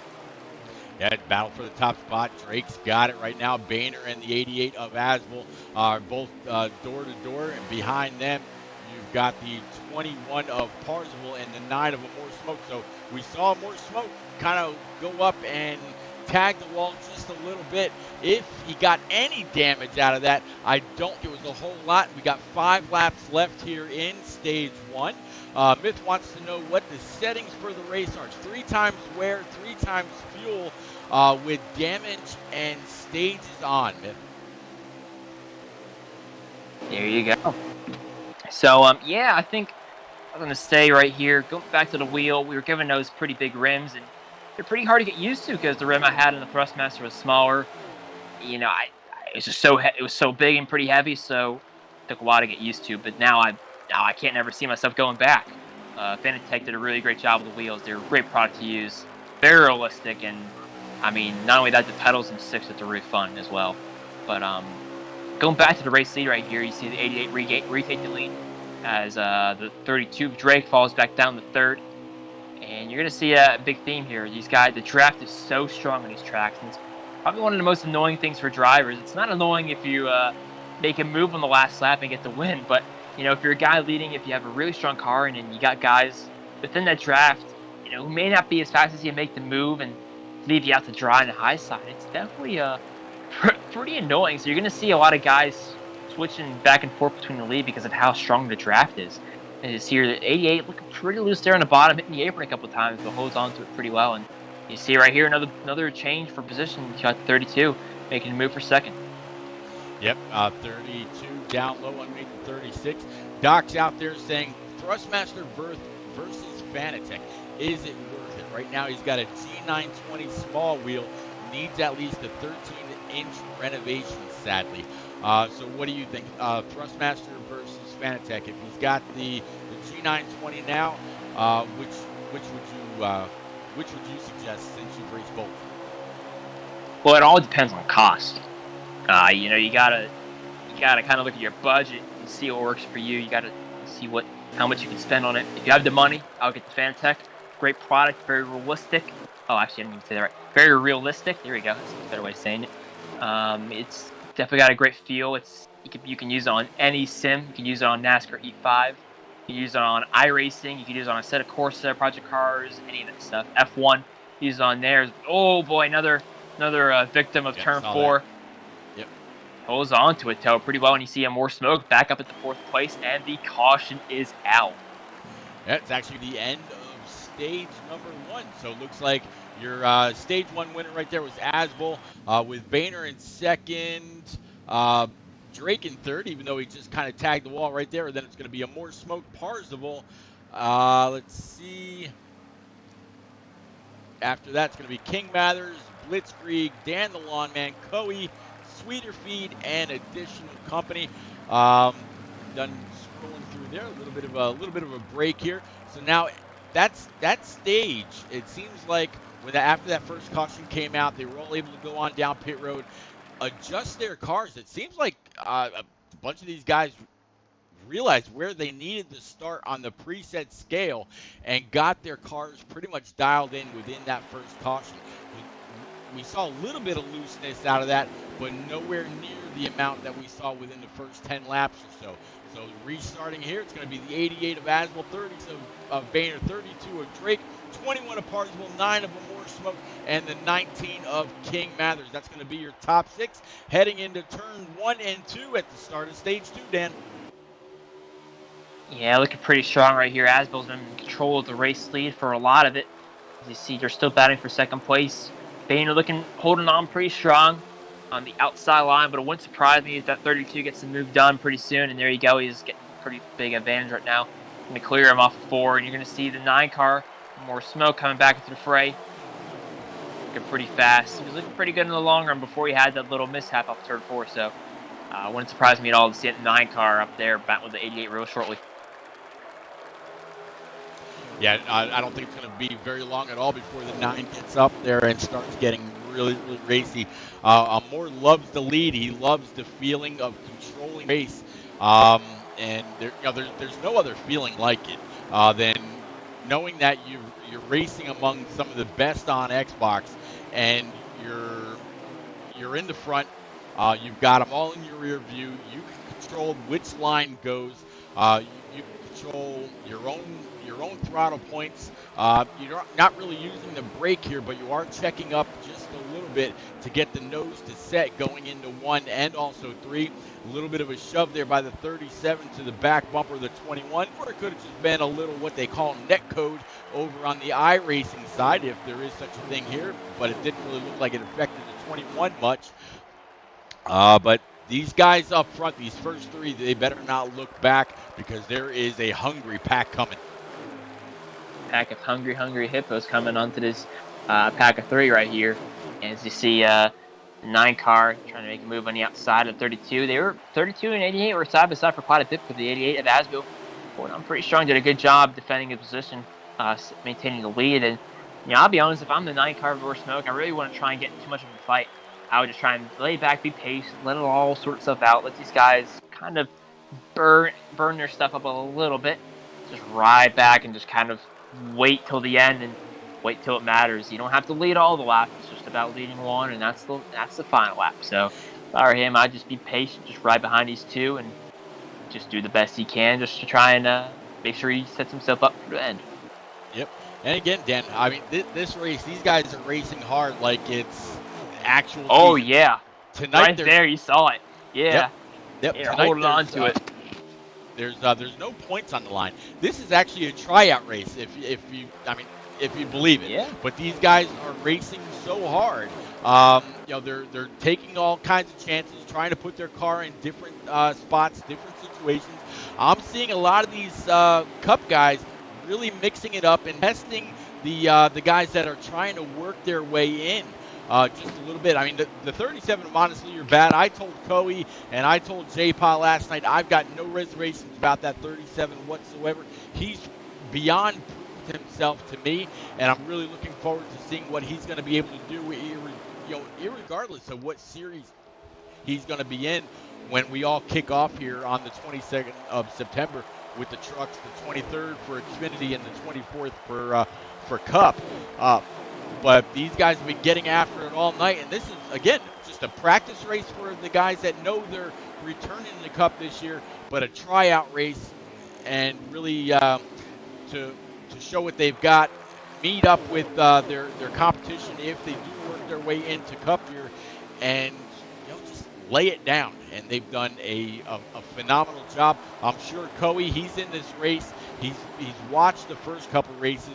Wanted to check on a couple of guys, and I think he's got a lot of great notes to rely on, and I think he's got a pretty good guy. I think he's got a pretty good idea of which guys he'll have no doubt about going into this upcoming season.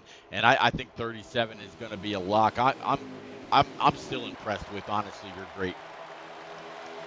Yeah, I was gonna say there's 32 cars impressed me a little bit.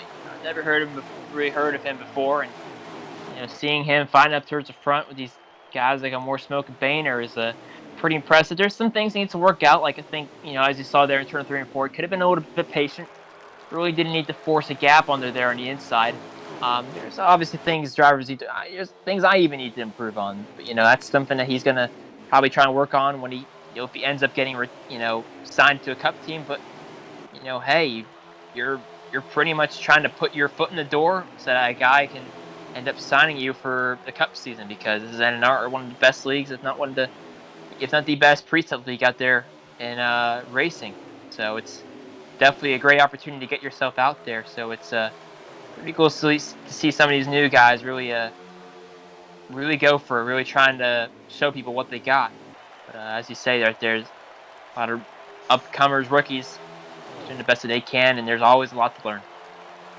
Absolutely. Match Killer out there saying Asbel's in the 88. Dang. Yeah, Match Killer, I think this is something that we are going to see all season long on the Cup side. A battle between a More Smoke, Asbel, CGMX Rose, the Aviator when he is able to race, as Dan said earlier, part-time due to school and whatnot. But I think Asbel's going to be in for a challenge, but I think he can absolutely rise to the challenge and give Boehner and everybody else that's going to make sure that he earns everything he gets as the season goes on. In fact, next time Asbel comes by the start stripe, I'll go ahead and grab us a lap count. And even with these two running mostly door to door or fender to fender, whatever, the three behind them have not, they're no slouches either. They've stayed right on their bumper in their draft. Yeah, and I mean, did a really good job holding on to that draft right there. Like, even you see 32 just kind of overdrove it a little bit, overset the boundaries, entering the corner, and that's something that takes experience, learning to just be patient, entering, and then just start to build your momentum off the exit, because that's how you get passes done around all these tracks. And doing a good job holding on right here, and just that's what's really big in these types of tracks, being comfortable in the draft, because as we all know, draft is super strong. It's really overpowered. Like, once you're in the draft, if you're out of it, it's going to be very hard to make up that ground back. I wouldn't say it's quite super speedway draft, but it feels like it. And it's really all about making sure your car is comfortable, so you're in those scenarios. And if you set it up to be really loose and really good in a short run, and you're racing the pack, it's just not going to work out. It's all about getting that track time, which these guys are getting. Is you see the 32 get a little, great save. Great save by the 32, absolutely.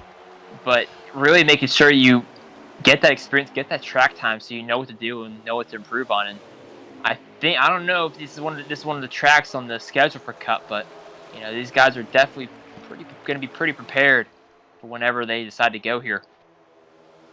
Yeah, Match Killer, nope, no more Dohar, no more fuel strategist. Dohar has decided to run Shake and Bake's season. They just started their 7th season, I believe. Tonight was their 2nd race. They're over at Vegas, or they were, just as this race kicked off. It looks like the 9 and the 88 are going to be side by side, coming off of 1 and 2, all the way down the backstretch. But the 9 should have the preferred line going into 3 and 4. Not only a preferred line for the groove, but also we're starting to see some of these cars get a little loose. You might even see this 32 dance around again. Nope, able to hold on to it that time, since he was able to get on that preferred bottom line. But yeah, Dohar will be running Shake and Bake for I don't know how long their season is. Will he decide to maybe try to run NNR's second half of the season or something like that? I don't know. But as of right now, Dohar is not running NNR. Yeah, definitely had a really strong season last year. Made it to the playoffs. Didn't quite make it to the Final Four, but had a pretty strong season. So he's obviously racing another league, trying to race there. And I think it's been pretty competitive over there as well. I haven't really followed that league racing scene, but what I know is already won a race, I think, at Daytona.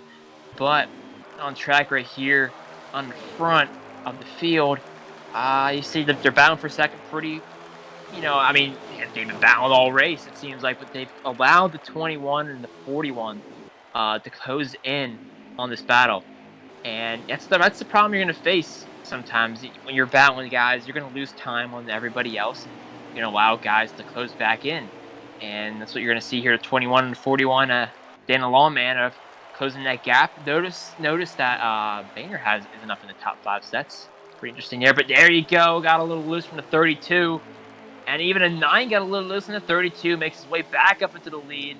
Corvette Parts Ford Mustang makes his way back up to the top spot. Yep, looks like the 9 might try to look underneath. If you don't guard that bottom line, if you don't put your left side tires on that grass, there is a very good chance that the person behind you is going to get under you. As we see the 88 of Asbel talking about getting under. He dove it underneath the 9, able to hold that car. Didn't really wash up, but he's going to challenge the 32 right here. But he's going to be able to hold them off. The 832 bottom line, 9 of More Smoke right behind. Then we got the 41. I believe that's going to be Dan DeLon. Nope, that's, hold on. I'll get back up there. Who we got? 21 of Parswell. Who's right in front of Parswell? It's Dan the Lawman in the 41. Yeah, it is Dan the Lawman in that 41. Yeah, so there he good is. to see him having a great run tonight. Yeah, I mean, he's been strong. I mean, he was in a position to win the New Hampshire race. I think he stayed out on slightly older tires and almost won it, but then Boehner made a great outside line move to get the win. He was running pretty good, I believe, in Watkins Glen race. I think he got a big wreck. He tagged the wall and 9's around. There you go. Turn 4 is at it again. Another big wreck. They're still spinning. Oh, the 41's up in the air. Oh my goodness, a huge wreck on the tri-oval. Does not look like the caution's out yet. Wow. Now it should be out. There it is. Yep. No, that was actually the end of the stage. So a huge race to the line. Hopefully, a more smoke, and the 32 didn't get any kind of wicked damage out of that. The finishing order there was going to be Asbel, Drake. Let's see, Parzival, and as soon as he goes back up, I will get the rest. But Boehner finished 9th. Coe in 8th. Let's see. Coe racing? Scroll all the way back up. What's that? Is that a Cape in the 24? Cape is in the 24, yeah. So it's Asbel, Drake, Parzival. Honestly, you're bad. King Mathers, Alpha York, Blitzkrieg, NNR Coe, Boehner, and NNR Outlaw. That was your top 10. Gotcha. We're going to rack and stack one more time under this beautiful blue sky over Texas. Full stands, ready to go.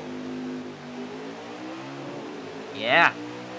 I don't know how to comment on that, but we're going green. And you see the 88. Yeah, I'm doing great at this thing. So, I'm just kidding. Thank you. 88 right here, Asbel, maintaining that lead. As you see, I gotta go up to his onboard. I can't quite tell. I should have known. 32 of Drake, he's running up front all day.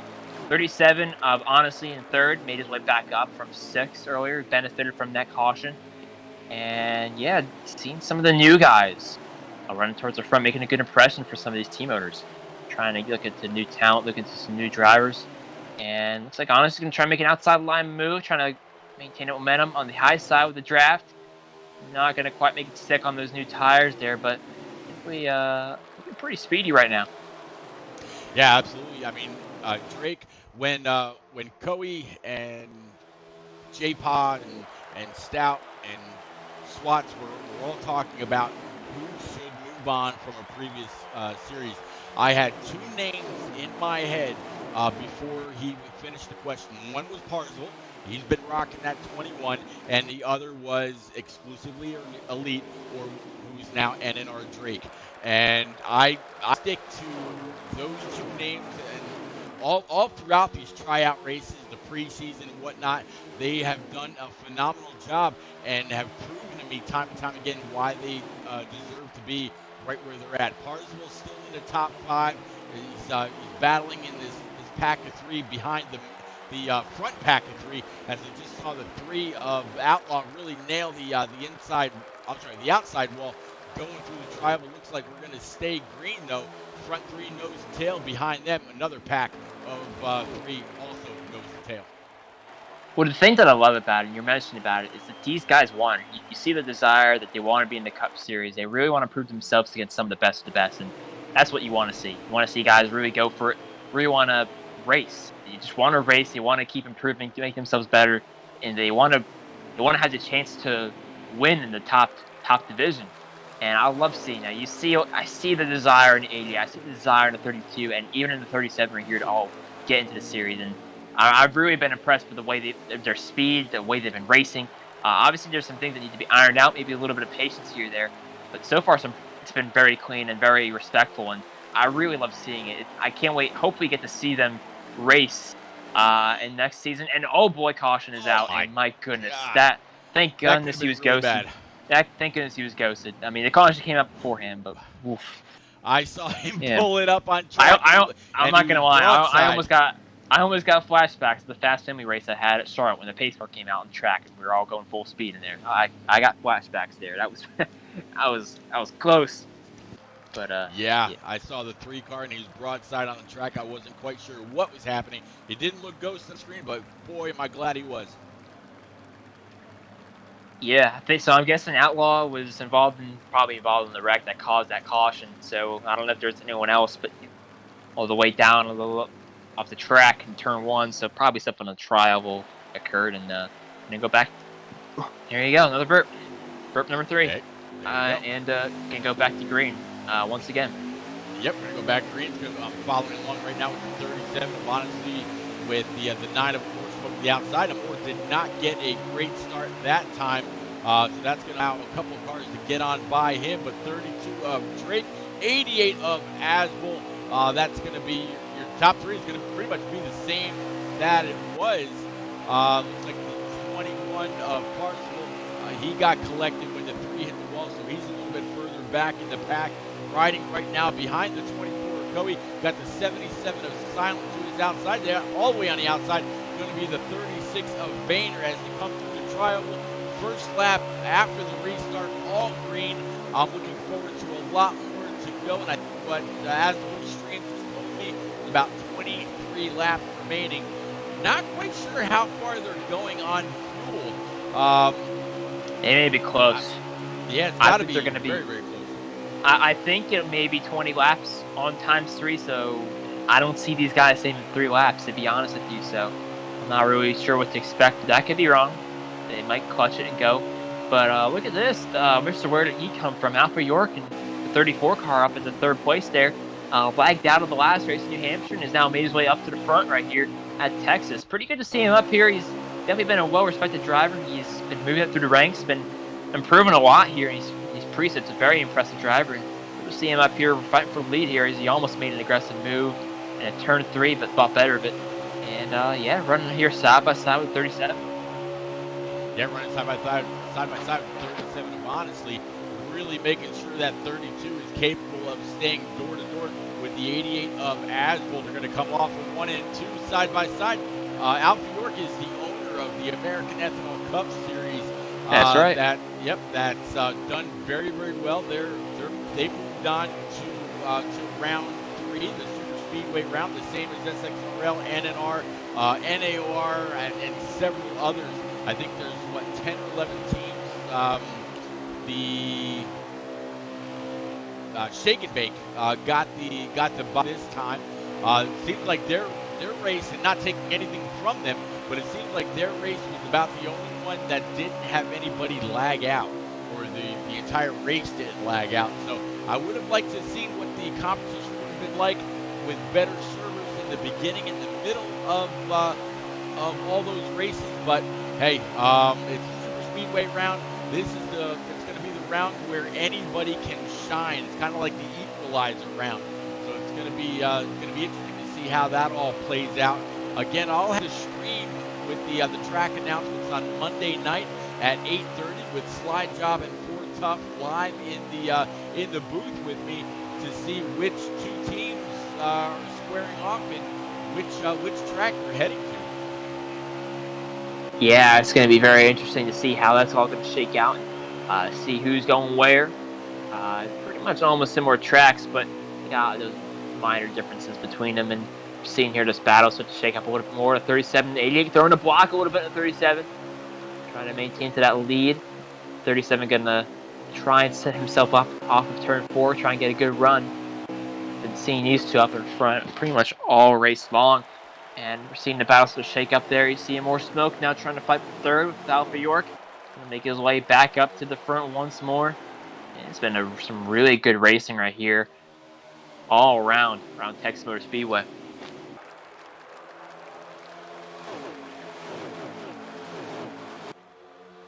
I tell you, the sights and sounds of this game, Texas Motor Speedway, it's all these cars just really digging. I mean, 37 shoving that 88 all the way through the corner. You can get away with something like that here. You know, Doc Hollywood out there in chat was just alluding to something that happened at New Hampshire where the 3 shoved the 37 all the way around. You can get away with that here at Texas because the corners are so wide, so fast, and you know you can pretty much tandem all the way through as long as your car doesn't get doesn't get too tight in the draft, you can do it. But if it does, you're going to find yourself washing up towards the wall very quick. In fact, he wants to see the 37 give a bump and run and try to get on by this 88. Figures if the 37 had it done to him, why not do it to someone else and go on for the victory? But honestly, has done great through all 3 races. Maybe he just wants to finish it out clean so that he can race clean and go for that W on his own terms. Yeah, I mean, that's all good. Definitely, try and do it the clean right here. You could definitely get it done around this track. Typically, I associate bumper runs more on the short tracks, but I try to avoid them. I really try to avoid them.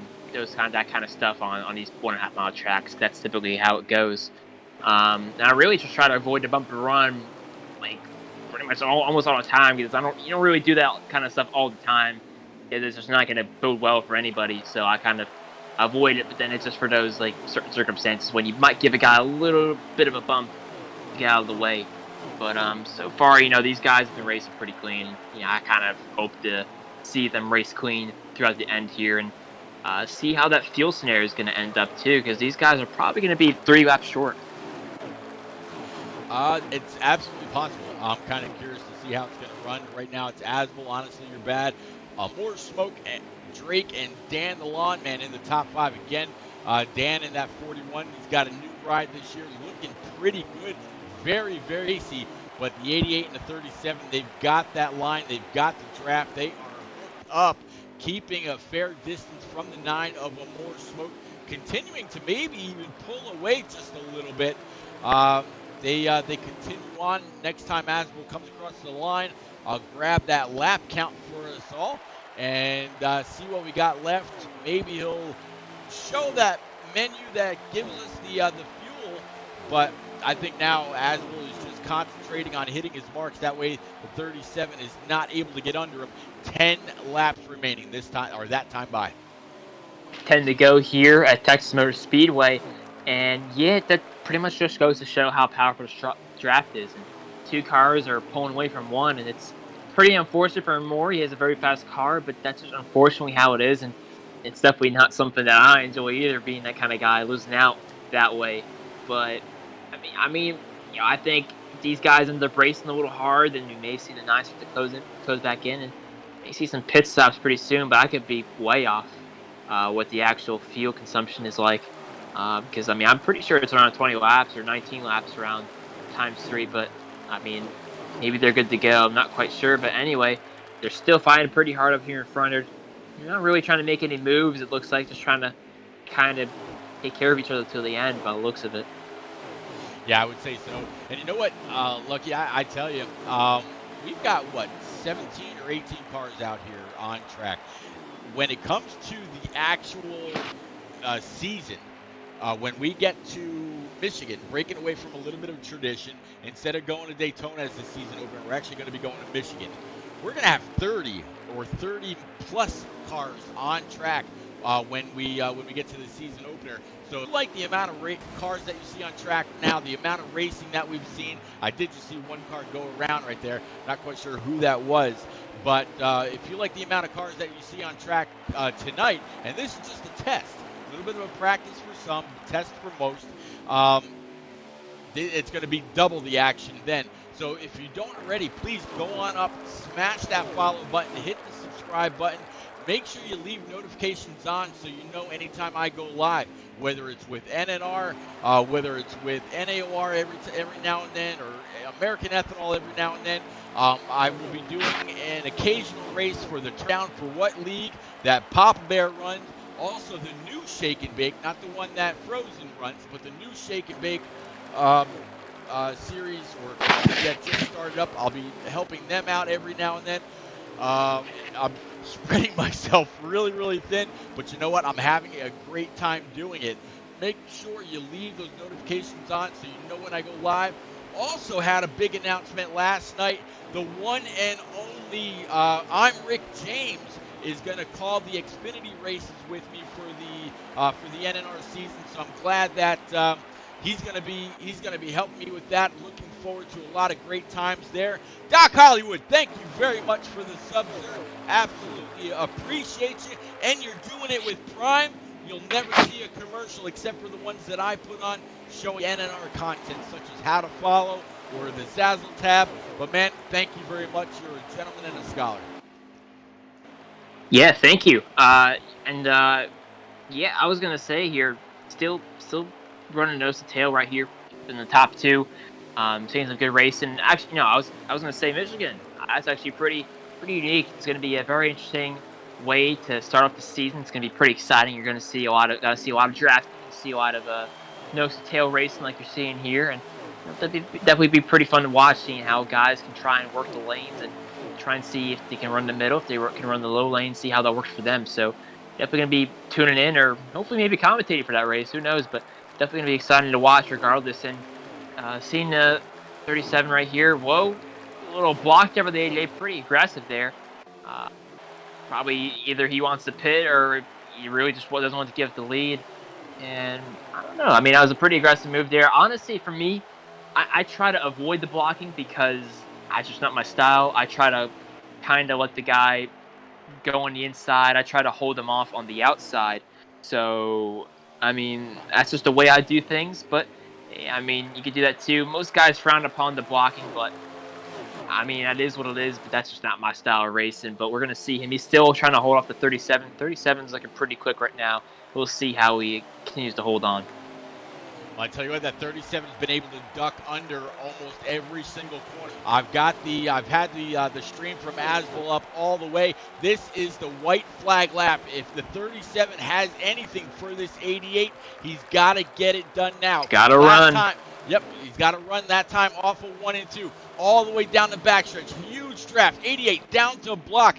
Not going to allow the 37 to get under him. This is the only chance the 37 has. He went He's too up high. on the high side, nothing there, too high. What he needed to do, and I think you were just going to say it, he need to pinch that 88 down and have a great run off. But either way, a fantastic finish between the 88 and the 37 for that last lap. I just think if the 37 pinched the 88 down on that bottom line, he would have had better throttle response coming off the corner. 88 wouldn't have had that same advantage, and the 37 and 88 may have been a drag race to the line. But that's just going to be a learning curve for that 37. But overall, I still stick with what I told J. Pie and Coey last night. I think the 37 is going to be great in no matter what series he's in, whether it's here in Cup or Xfinity, or even if you just wants trucks.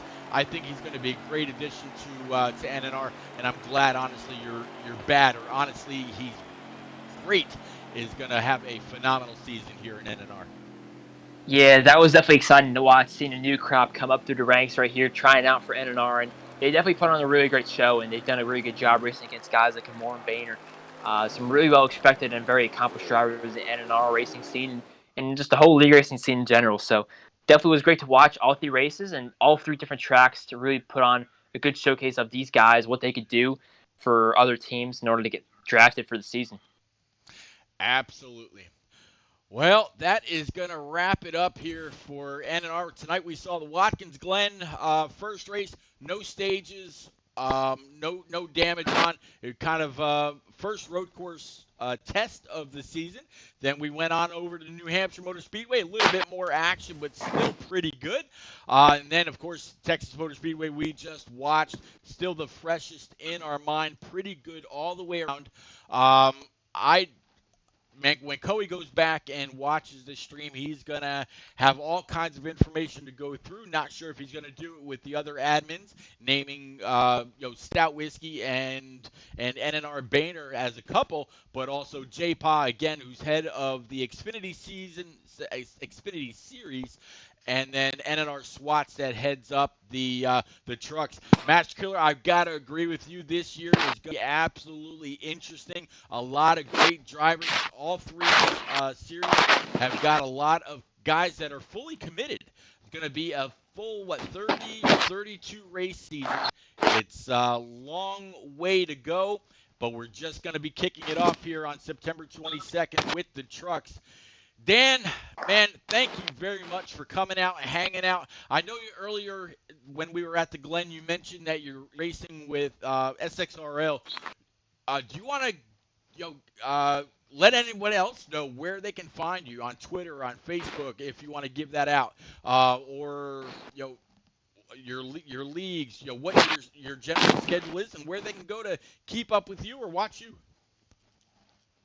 Yeah, absolutely. Thank you very much. You can find me on Twitter at I messed it up. Let me do that again. At LuckyDog_38 on Twitter. You can go follow me over there. I'm gonna plan on trying to do some different stuff, do some more league racing content, and just try and continue the league racing in SXRL, East Spark, and probably some more leagues in the future. And definitely trying to get myself out there on social media a little bit more, trying to build up some momentum, and maybe trying to do some other different forms of content. It definitely is an honor to be representing SXRL in that league, and definitely thankful to be alongside you commentating these trout races. As you can see, pretty rusty, doing a lot of which make you kind of dumb, and little stutters Trust here, me, there, and I've been doing a this few now for burps here, almost there. 2 years, Oh and man, they it don't comes go with away. practice. Yeah, Yeah, they it don't go definitely away.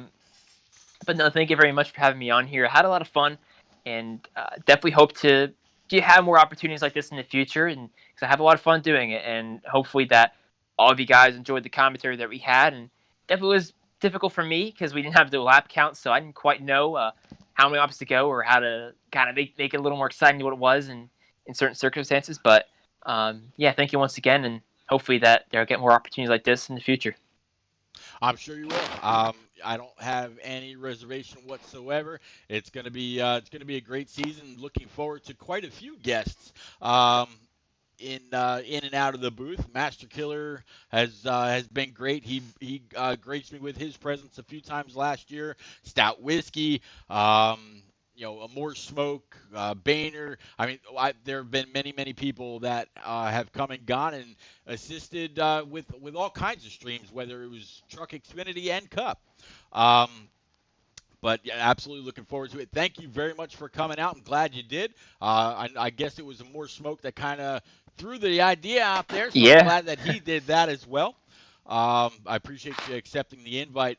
Doc Hollywood, again, thank you very much for the sub with Prime. High 1, high 2, David. Thank you very much for the follow. Hopefully you kept the notifications on so we can catch up with each other again. As for me, this, I think, was the last stream on my channel anyway. I think I'm actually going to be hooking up with I'm Rick James 36 for a race or two over the weekend. But then on Monday night, right around 8:30 p.m. Eastern, I'll be again with Mr. Slide Job and Ford Tough to assign the tracks to the teams that'll be battling it out in round 3 of the Fast Family League. We'll see 5 teams battling out between Daytona and Talladega. Again, that's 8:30 Monday night. If your team is still in it, I definitely wish you all kinds of luck if I don't get to talk to you person to person. But until then, please stay safe, stay apart from each other, wear your mask when you got to protect yourself and protect others. And I will catch you around on a stream or around the track. Later, everybody.